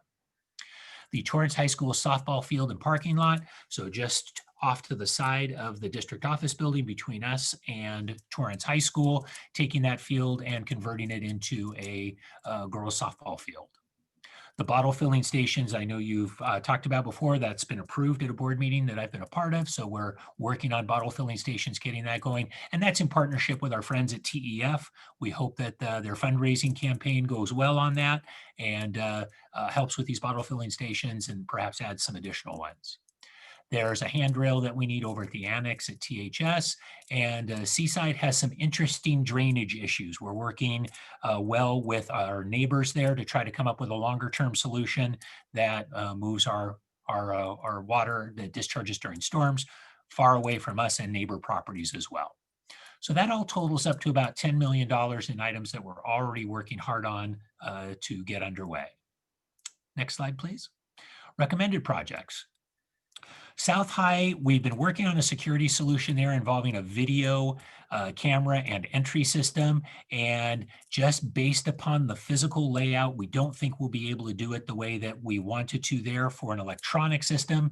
So we have to revert back to the old-fashioned way of just having a fencing system that can be used to control entrance to the South High campus from its main entrance portal.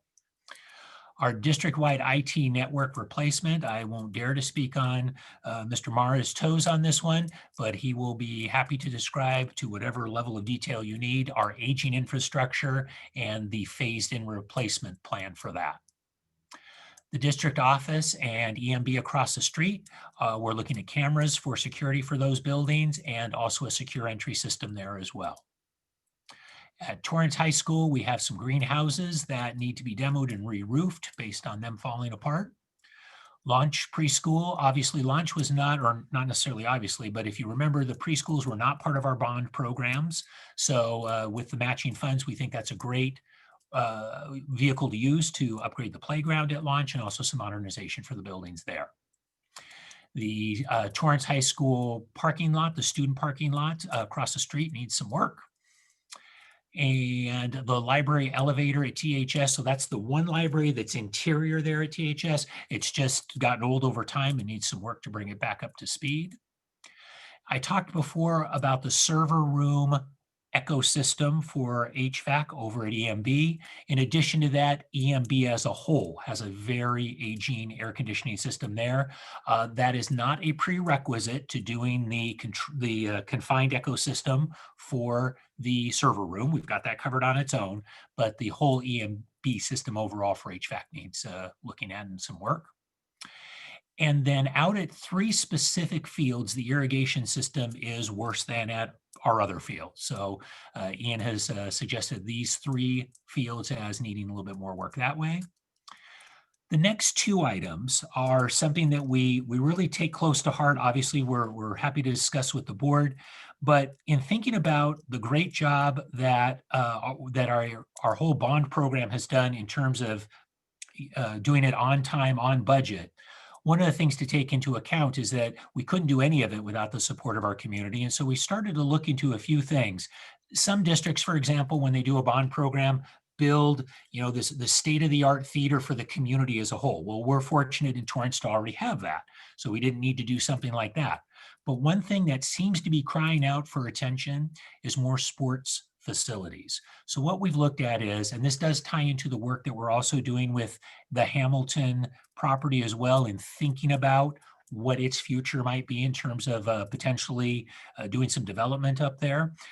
If that were the case and we were needing to relocate some of our existing facilities up there, such as the Torrance Girls Softball League and or the North Torrance Little League, we're committed to having good facilities for those groups. And so this was one thing we thought about. It's been a discussion for years. Is there a way of putting kind of maybe a softball little league complex, potentially combined, potentially more girls softball, but is there a way of doing a really good complex at North High? And I had a conversation with Chris Scheck earlier in the week, just touching base, making sure that was all still looking good. And he finally remembers conversations with Dr. Mannon over the years where they were fired up, ready to do it. Seems like North's on board with it in terms of siting of this. So we would start looking at one of those facilities, potentially where you have a centralized snack shack and scoreboard situation and announcers, and then potentially 3 to 4 fields that radiate off of that is the best way of using that space and coming up with a good baseball, softball complex there. But that's again towards Little League and softball because they have shorter fences. And then also elementary, middle school soccer field rehabilitation and creation. So I know that this board has a strong interest in our fields and the upkeep and maintenance of our fields. Our fields have been thoroughly loved through the years, shall we say, and are really in need of rehabilitation overall. We have that scheduled. I know that the board is aware of the field report that we had done last year, and we will be bringing that back to the board in December or January, talking about field use in general and how to rehabilitate some of our existing fields. This is a little different. This is recognizing that from that report, the single biggest thing that we can do to preserve our fields over the long term is rotate use. To not use a field continuously all day long for our sports, and then in the afternoon for youth sports and district sports, and then in the evening under the lights. And then year round. Worst thing possible for a field. The best thing you can do is get them up to speed and then rotate use. So in order to do that for some of our community soccer programs, as I've done the analysis of that one report that we talked about, as well as talking to various people in facilities as well, even beyond Ian, talking to our friends with Balfour Beatty, for example, in addition, we know that one thing that we do have is space. And so if we're able to develop some additional fields to use for soccer, then we don't have to use every field that we have on as a regular basis. Just note, that was more than 2 sentences. I apologize. Okay. Well, Now and I just wanted to add that our fields look better now than they have in years and years.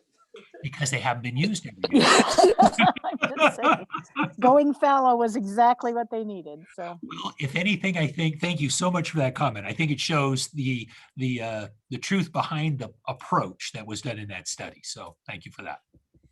Okay, then moving over to the next page, upgrading our energy management system. So we have very disparate and disjointed, if in existence, systems that pull together district-wide to manage all of the HVAC systems that we do have. We cover approximately 40% of our space with HVAC, but looking at a way of upgrading the system that ties them all together is one of those projects that pays off again and again and again over the long run. Both the district office and the EMB have not had a refresh in a heck of a long time, so potentially doing flooring, painting, and electrical in those 2 buildings. The boardroom needs a refresh as well, including its electrical system, but also Dr. Stowe had an idea of that, of how do we make the board presentations themselves more vibrant, that we're not worried about cutting through speakers in the same room or having doubling up of voices, as you've heard even tonight, unfortunately. It's just a result of not having an up-to-date facility there. But over and above that, what if we have a really great facility where our teachers can come in and record their lessons with a state-of-the-art video capture system that they can then have to use for their instruction? Same thing for some of the employee training that we do. If we do it in a room where we can capture it and own it ourselves, a lot of value in reusing that over time. Plus, just having better better recordings of our board meetings like we're doing here tonight. Our portable buildings need a lot of roofing. They're doing pretty well overall. I gotta say, we've got some good useful life out of our portables, but one of the things that you do need to do to keep them going longer is roofing, and we're not ready to decommission them. One of the things, as you can imagine right now, we're working with is space. As we think about bringing back our students in a very spaced out environment, we're not quite ready to take rooms offline at this point in our regular school sites. Replacing ductwork at 3 individual sites that are mentioned there, North Fern and Yukon. A little bit of demoing of lead tile in the main building at THS. It's not the whole first floor, it's a particular area that just needs to get that pulled out. The aquatic center, one of the things we're looking at in the locker room is a better non-slip flooring, just one of the things we've discovered over time that we could use there. Some more ventilation in bathrooms at West, and then staff bathrooms at 3 sites. This is not the staff asking for them. This is me having gone out and just doing my visits to sites as I got to know the schools and seen, particularly at 3 sites, the amount of restroom space and the distance expected to be covered by our teachers, there are 3 sites that could use siting of a staff bathroom there. And I've worked with the principals at those 3 sites to identify a good location, and they feel comfortable with those additions to their sites if that's something the board wanted to go through with. A lot of words on my end. So what I would suggest at this point is anything that you'd like to ask about, either on the scheduled projects, or if we go to the recommended ones, just give us the number to start with so we can get dialed in on that. And Ian and Cesar, if you wouldn't mind unmiking, and if it's something that you see there, please just chime on in and help us with information. Thank you.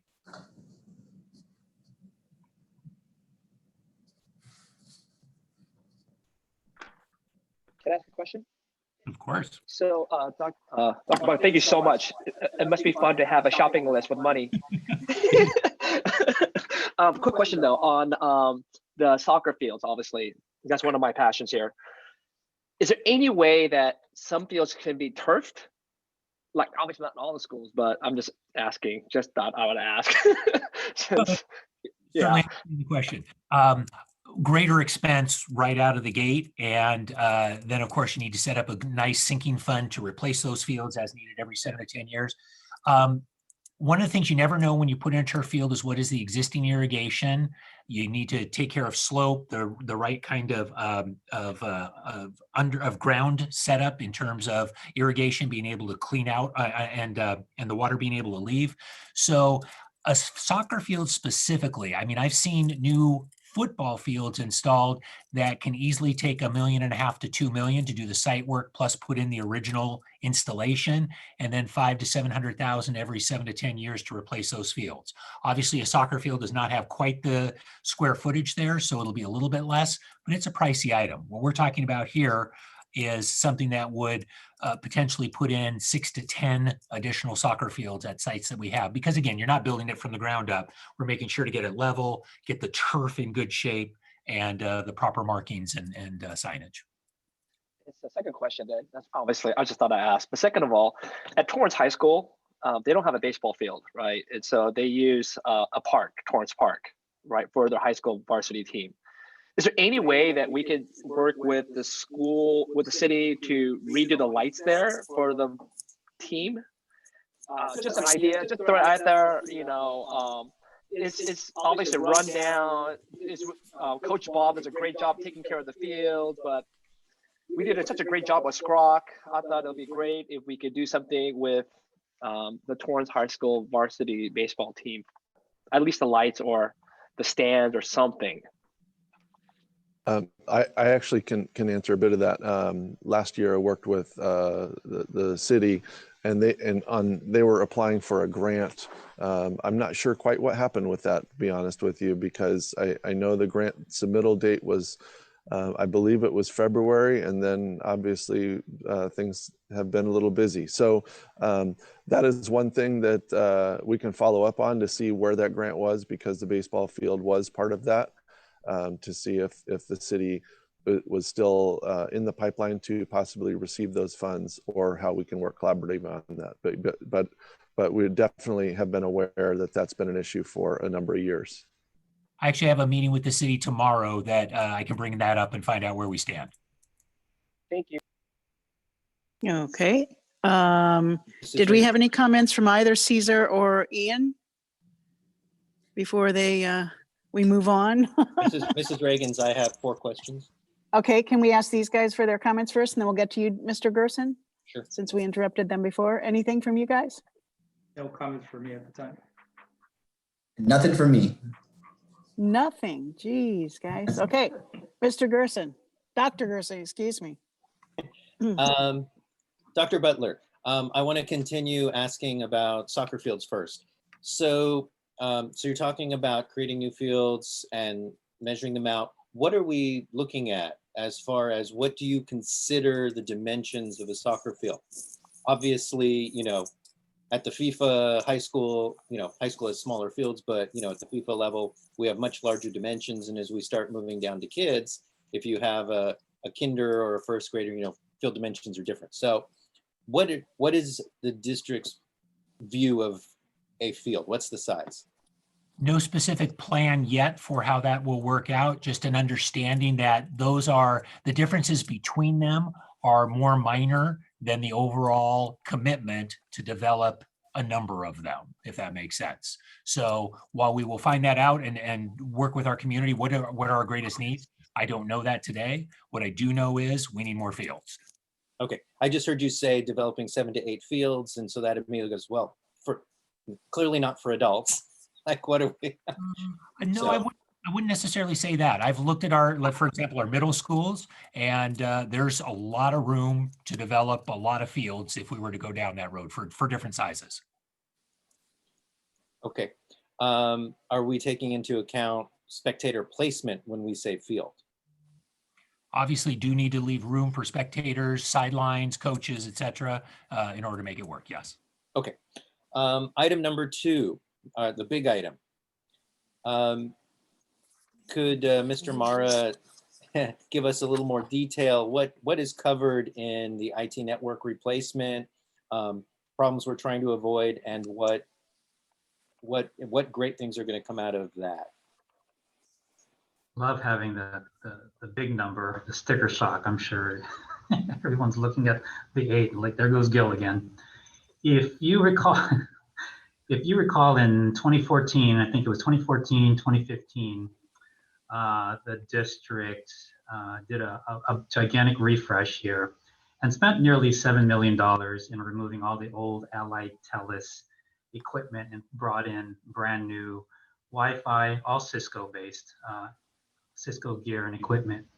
So we're actually moving into portions of the network that are now being slated for end of support and end of life based on Cisco's schedule. So I'll just name a couple things. So when I say replace the entire district, this isn't all at once. So for example, what's called a Cisco UCS chassis. So the chassis itself holds all of our virtual servers and all of the equipment. All the blade servers are in this chassis, which is quite a pricey piece of equipment. That equipment is end of life November of 2021, right? So I've got about a year to try and get that whole system replaced. End of life for our Nimble system is December 2021. Nimble is the actual storage of where all the data sits. We store about 90 terabytes worth of data, and Nimble is going end of life, end of support by December of 2021. So those are 2 things that are on the horizon that we're looking at in the coming year. So that's where some of this $8 million will go to. After that, the next piece is our switching equipment. So I'm looking at a schedule here. April of 2022, all of the switches in all of our data closets in the schools, so the MDFs and the IDFs, these are the fiber switches and the copper switches, all go end of life, end of support. And when Cisco says end of support, that means they're no longer provide security patches or updates to the firmware to their equipment. So if we get past that date, we're gambling a little bit and saying, well, we call Cisco, hey, this thing is down, it's not functioning properly. Their answer will be, well, it's end of life, end of support, you're just going to have to upgrade. So that's where the bulk of the cost will go, is replacing all of the switching throughout the district. And again, we did that 5-6 years ago at the tune of about $6.5–7 million, if I recall. And then the next piece is the wireless. So the wireless access points that are in every classroom, in the hallways, in our offices, we have a little time for that. All of those units will go end of life, end of support, April of 2024. Okay, so we have 1,400 of those access points throughout the district, so those will all have to be replaced. And lastly, the Nexus. Okay, so there's something called the Nexus 7000. Sounds really fancy and very futuristic, but that will go end of life September of 2024. The Nexus is the big gigantic switch where all of the fiber connections from all the schools collapse into and congregate.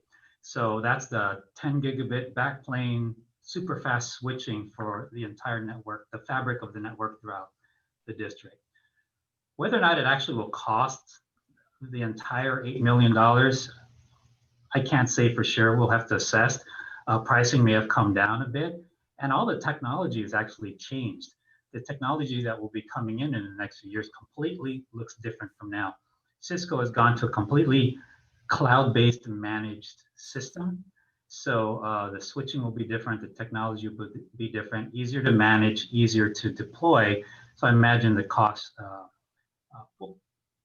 would, I want to say, less than $8 million, but we also need to do some copper, some more work in our cabinets. Some of our IDFs are old and those need a little tender love and care. So some of our old copper Cat5 data runs are aging, and some of that work will need to be done too. So that's it in a large nutshell of where that money will go. Will we see widespread disruption during any point of replacement?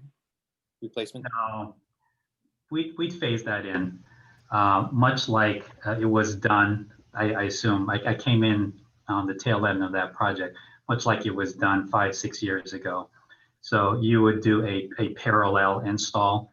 So you would just take 1 or 2 sites, you stage all the equipment, you program the equipment, rack, unrack, and rack it back in. And usually that's done in the evenings. That type of work is, we can't disrupt the network for a long time. Even if you look at, and you saw the work that we're going to do for the AC units here in the in my floor for the HVAC upgrade, that alone we'll try to keep downtime to a minimum, because that could be easily a 1 day to 2 day downtime, and we're talking a hard down because we actually have to move some of the racks. So we're looking at a full shutdown of the entire network, which we're trying to work out. I'm working out with Ian and Caesar on this plan. So there's going to be a lot of coordination between themselves and myself. So again, this is all under Measure T or technology bonds. So this fits well within it and is a good use. All right, can you pull up 12?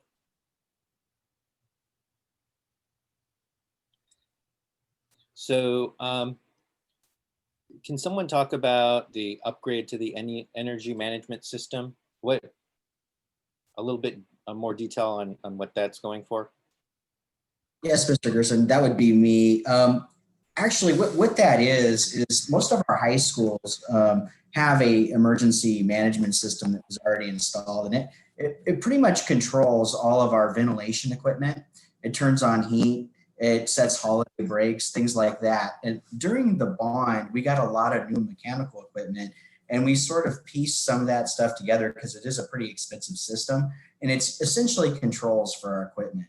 So when all the new equipment was set in bond, we sort of used a lot of our old equipment. We got some new equipment, but not a new energy management system. So the best way to put it is like, having a brand new car, but your controls in the car are old still. So it's kind of a weak link in the chain.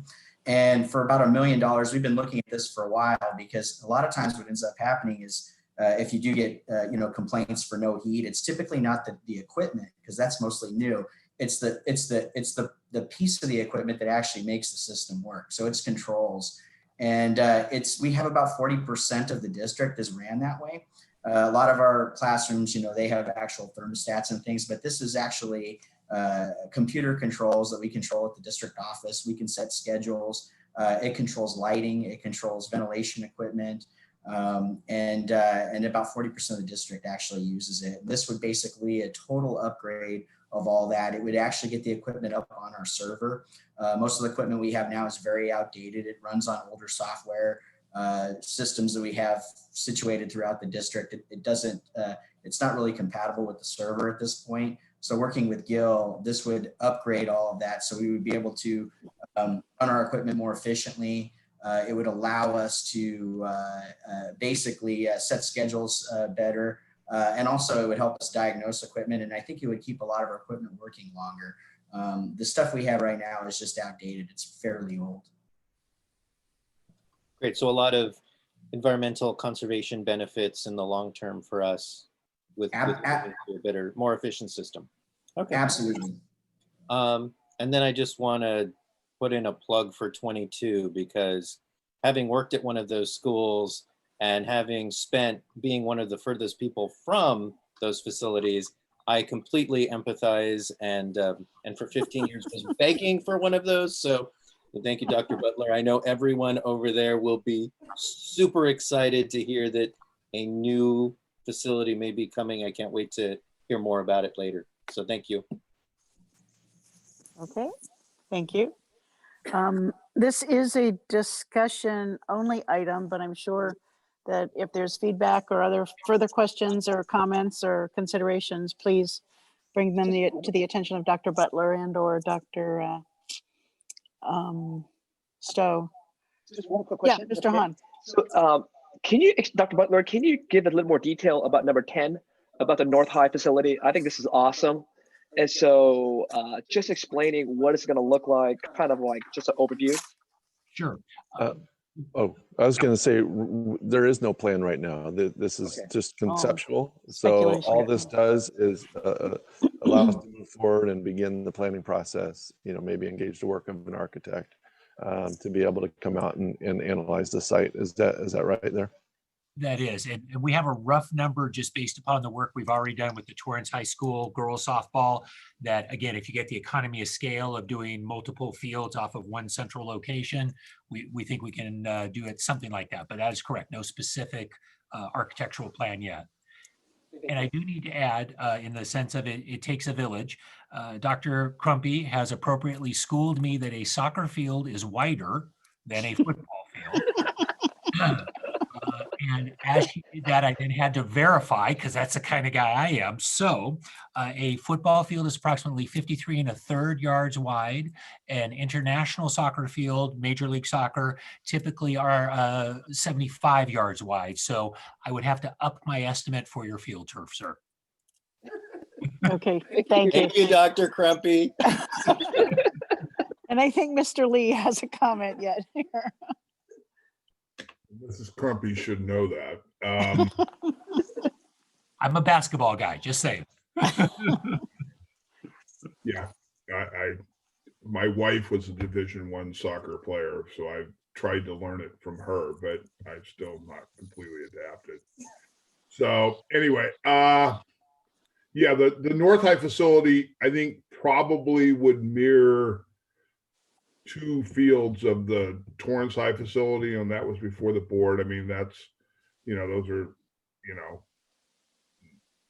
block structures and real fences and lights and all the things that you would need to have a facility that would certainly get a lot of use.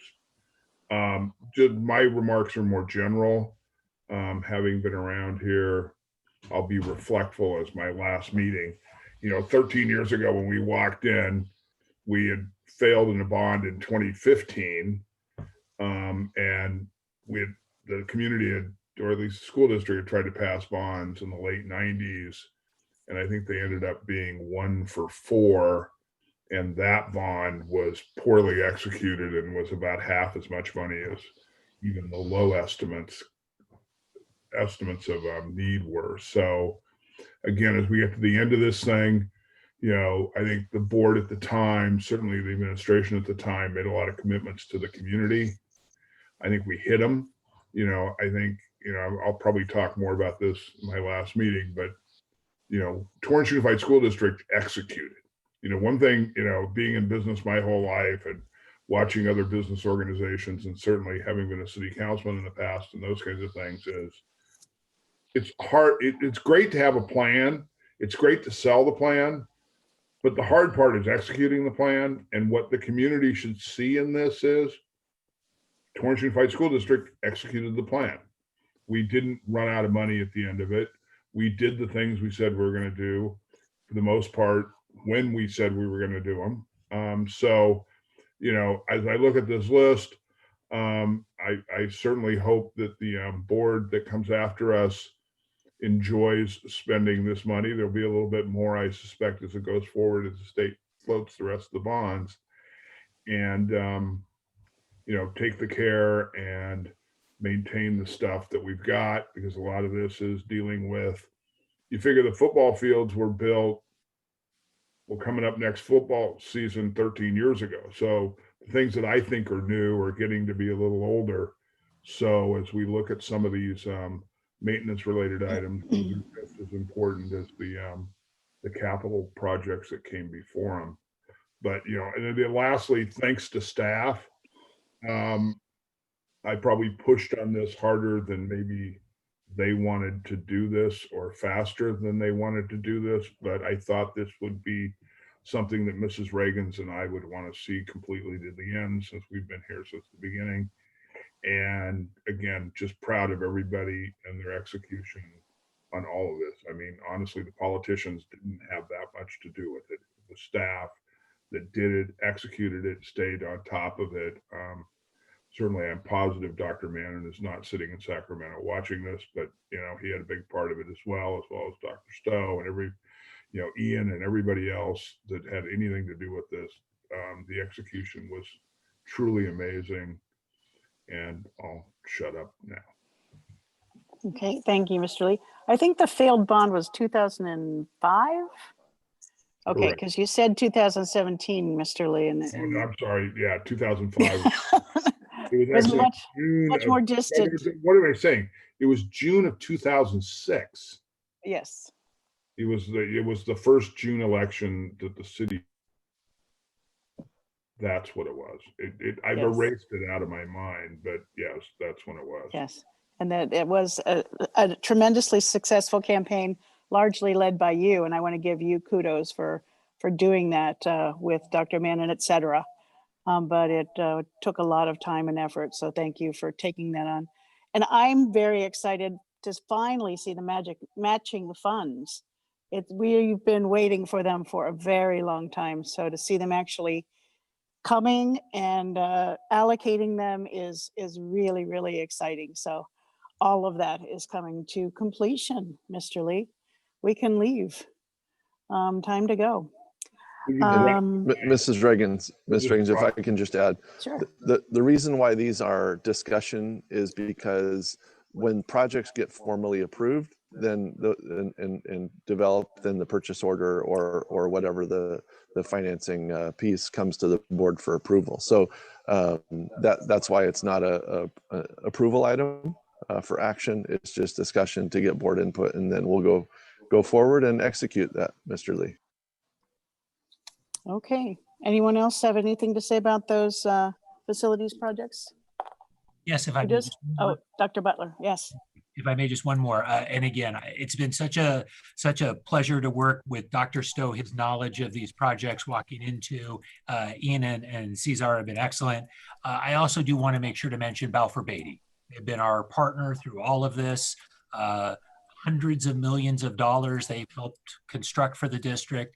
And I know we wouldn't be in the same place without their assistance as well. So I just want to make sure that they know that we appreciate them as well. Thank you for mentioning that. Okay, so takes care of that item. That's wonderful to see all of those things coming to the district.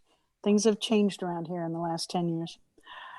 On to item number 10.4, approval of proposed updates to board bylaws 9220 to 9400. October 2020 revisions. This is the second reading. If you all recall, we wanted to alter the wording of deputy superintendent in one of the items to be the chief business officer, and that has been done. Anyone have any comments, questions about that? Do you need a motion? Yes, I'm happy to take a motion. I have moved. Okay. Okay, it's been moved and seconded that we approve the second reading. Any comments, questions? Dr. Gerson. Yes, thank you for making that change, Dr. Stowe. I'd also like to thank Mrs. Reagan's and Dr. Stowe for pulling the COVID mitigation one. I love the California School Boards Association. They usually do a really great job of writing, but they have law to guide them. this was a terrible, it was a terribly written policy, sometimes general, sometimes specific. Sometimes it went from specific to nothing and it didn't conclude and threw some weird stuff in. So thank you for pulling that part of it. I think it's approvable now. So thank you. Okay, I think that provision was on the policies on the next one. Okay. Is that right, Dr. Gerson? I'm hearing the secretary's nodding her head. So, but yes, I agree with you on that too. I think it's well to hold on to that until we do get the updated version from CSBA.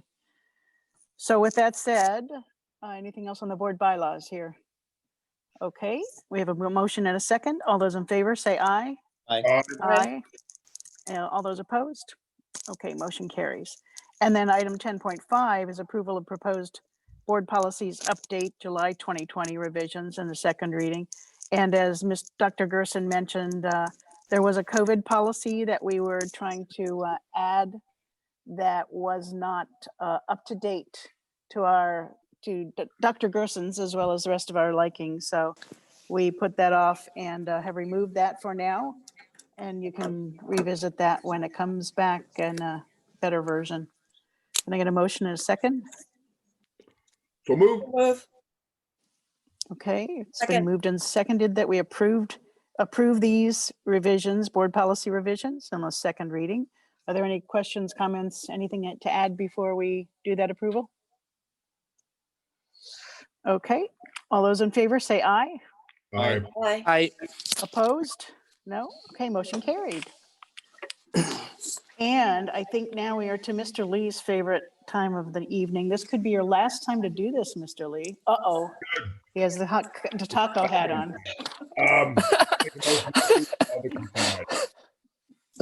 Are you going to add more to it? No, I mean, no, I did not, because I actually am going to speak under orals for one of the few times. So you did through 18? Through 18. Can I just pull 15.3? Hang on a second. Let me grab my pen here. Okay. 15.3. Okay, so there was a second. Did someone second that motion? Come on, Jeremy. Second it. Good. Okay. It's been moved and seconded that we approve all consent items from section 12 through 18, except for item 15.3. All those in favor say aye. Aye. Okay. Opposed? No. Okay. That all of the consent items are passed except 15.3. And Mr. Hahn, you wanted to address that one? Yeah, just a quick comment. What I'm really happy to see here is the CTE programs. I think CTE is something that I think would like to see us going forward to really focus on. I love the fact that we have EMR and medical occupations as well as anatomy, physiology honors. I think this is something that we need to think about. What we want to do with CTE, really have a vision for CTE just for our students who may go a different career path. I think it'll be a healthy thing, especially in partnership with Southern California Regional Occupational Center. These are discussions I think that we need to think about and going forward to see how can we enhance our CTE program, especially with our partners. That's it. Do you want to forward a motion? You want to move to approve? Yes. And a second? Anyone want a second? Okay, it's been moved and approved. Excuse me, it's been moved and seconded that we approve item 15.3. All those in favor, say aye. Aye. Aye. Opposed? Motion carried. So that takes us through to the information section for the board calendar. Do check out the items that are there with, again, lots of things up in the air in the current situation. And now it is time for comments from members of the Board of Education. And anybody have anything they need or want to say here? Mr. Lee? Yeah, since this will be the last meeting that I'm around for the end of, and Mrs. Reagan's as well, I did want to say I'll probably be long-winded on December 14th, but tonight, I just want to take the opportunity to, as a little smaller group, to say thank you to staff and the cabinet and the classified and everybody else in this organization that has helped me personally, and certainly the community and the students as a whole over the last 13 years. Nothing happens without them. I said it earlier, the politicians, we get to stand up and be all puffy and take credit for literally everything in the world. But in actuality, we don't do a damn thing other than go, well, maybe we oughta, and then somebody goes and does it. And that's always staff. Certainly Dr. Mannon for a big chunk of it. Certainly I've enjoyed working with Dr. Stowe since July 1st. Seemed like it's been years, but only July 1st. Not because of Dr. Stowe, but because of COVID. And really the rest of the cabinet, the principals, the teachers, the custodians, the people in M&O, all the people that make us look way better than most of the time we should. And we don't always bring it up. We, have a tendency to, look what I did, but we don't do a damn thing. So at this smaller group, be able to say that and say that while I may not have always said it, I certainly always appreciated everything you guys did for us and me individually. And that's really all I wanted to say tonight. Thank you. Thank you, Mr. Lee. Anyone else have comments? Dr. Gerson? Well, since it's your last full meeting, I have to thank Mrs. Reagan's and Mr. Lee. Back when I was, non-board member, when I was a real person, and the fights that I got to have with you, and the disagreements and the arguments and the wanting to throw me out of your office, Mr. Lee. I did throw you out of my office. Remember, I stood up and Truth be told. But from the moment I was elected, the two of you were extremely gracious. You welcomed me in, even mentored Mr. Lee quite a bit, which I appreciate. And so, no, I do appreciate how the two of you have been so easy to work with, even though we haven't agreed on everything. I appreciate the respect. I appreciate everything that you've brought. And, more than a decade and a half, right, of Mrs. Reagan's. How long has it been? It's been 17 years. Yeah, so much impact.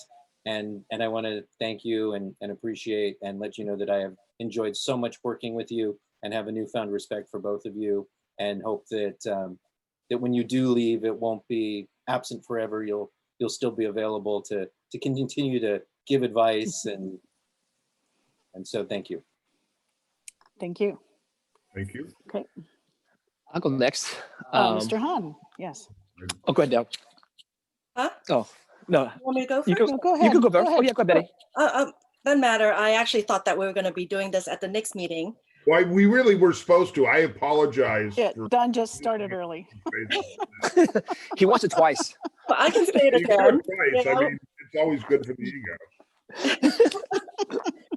Well, there are many things I want to say, but I can repeat them next time if you want. Unlike Jeremy, I don't have newfound respect for you two.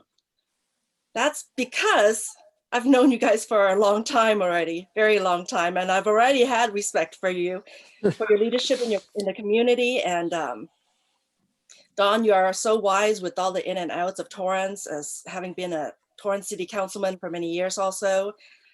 Terry, you just always know what's going on with the schools, especially because of you being involved with Torrance Council PTA.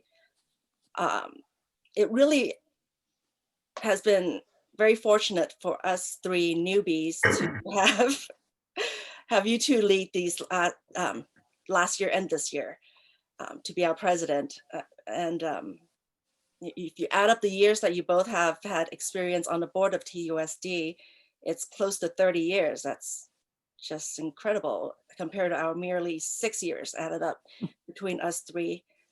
But just to sum it all, we will surely miss you, both of you here on the board of TUSD, but I know that I'll still be seeing you both around since that you are so active in the community. So I'll see you soon. Yes, thank you. Thank you. Okay. For me, first of all, I just want to I want to express my gratitude to nutritional services. I think that I kind of want to toot their horn a little bit. They have been absolutely exceptional since this whole COVID thing began. Just letting you know, just for people who do not know, these people are at our schools kind of doing double duty now for feeding our cohorts as well as passing out meals twice. And so it's not been an easy task. They're basically on the front lines and obviously helping to meet the needs of families and students in our district. So I want to give all the kudos to Kathleen, as well as to the nutritional staff, letting you know, since March, they have served over 787,468 meals. That's crazy, right? 787,468 meals. And again, it just shows the heart and the compassion of our district and for the people in our district. But not only that, but next board meeting, I think we're going to put it on the agenda, hopefully. They will be receiving an award. And yes, a recognition meeting a couple months from now. But letting you know that not only do we hand out the lunches, but they also distributed 18,000 pounds. I can't even comprehend that. 18,000 pounds of food to our community through the Farmers to Families program. When I heard that, I was absolutely blown away. And I think a lot of times we don't see all that our nutritional services do. We just see the front lines, we see the lunch, but they actually do a lot of things for our community by donating food, trying to help meet the needs. They also are a resource for families who need more food or they need other things. They become a resource center. And I think that we need to really appreciate them. So I really want to say thank you to our nutritional services group and staff and for all that they have done and are doing even now. So whenever you see them, make sure you say thank you and say hi to them indeed. And but same with me, I just want to also say thank you to both Dawn and Terry. I think for me, you guys have been a tremendous blessing. Dawn, it's because of you that I'm here. Thanks, man. You jacked me. This is your fault, man. I would not be here if I never met you. I'm just kidding. But obviously, you know what? It is. I'm so glad. I'm sad, obviously, to see you go. I think for me is that you have really, like Jeremy said, been a mentor to all of us. I think that your level approach, your fun attitude to such a crazy time has been a source of refreshment. And it reminds me not to take things too seriously, you know, and to really do the best that I can.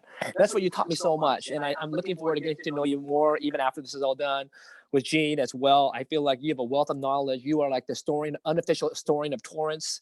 Like the things that you know is absolutely crazy. And so it's been a wonderful treat. And also for you, Terry, as well. For me is like, you know, funny thing about you, Terry, is that when I met you, I thought you're just this like sweet lady, you know, serves on the board. But I've come to know you as a person who is actually a passionate advocate. You and I have disagreed a lot, have seen different things, different point of view. But I have absolute respect for your passion, you know, that you are a person who believes in what you believe and you stick to it. And that's all you can ask for someone, right? You can only ask that they will really be a passionate about your beliefs. And I can only imagine for the past 16 years of all that you've done for this district, you did it because you believed. And so I'm grateful for that. I think I said, like I told you last meeting, I've learned a lot from you just by observing you. Like I said, I'm sincerely, I mean it. And I thank you so much for teaching me those things as well. And I wish the both of you the very best. There'll be more I'm going to say next week, but I just felt like since this is our close group here, I really wanted to express my gratitude. And all I can hope is that we can even do half of what you guys did, us three, really, that we would, you know, do the best that we can. And I think Torrance Unified School District, this is your legacy. You guys, this district is the result of all your hard work, your tears, your hardship. You guys have gone through things that I can't even imagine. You went through the Great Recession, you got through COVID. What else could you have gone through? Bond failure, like what else? What else could you have gone through? But you guys brought us through, and for that, our community is grateful. Say thank you. Yeah, I threw a divorce in the middle of it too. Life events don't take a back seat. No, thank you all for the three of you who jumped right in and got started, and I happily pass the torch to you to carry forward. I do actually have a few comments about things to finish on the agenda, though. One is that in the body of the agenda, there was a resolution proclaiming November 9th to the 13th as School Psychology Awareness Week. I think that's so important right now with all of the mental health issues and all of the concern about the social, emotional needs of our students. So thank you, school psychologists, for helping us to attend to those things. And we have a number of accredited classified personnel anniversaries for accredited service that I want to recognize. This is, I guess, my last opportunity to do this, but I understand that Mrs. Liu is going to carry on this tradition of sharing these classified anniversaries. So thank you for taking on that commitment. This time we have, for 10 years of accredited service, we have Shauna Bernstein, Nika Brooks, and Salvador Miramontes.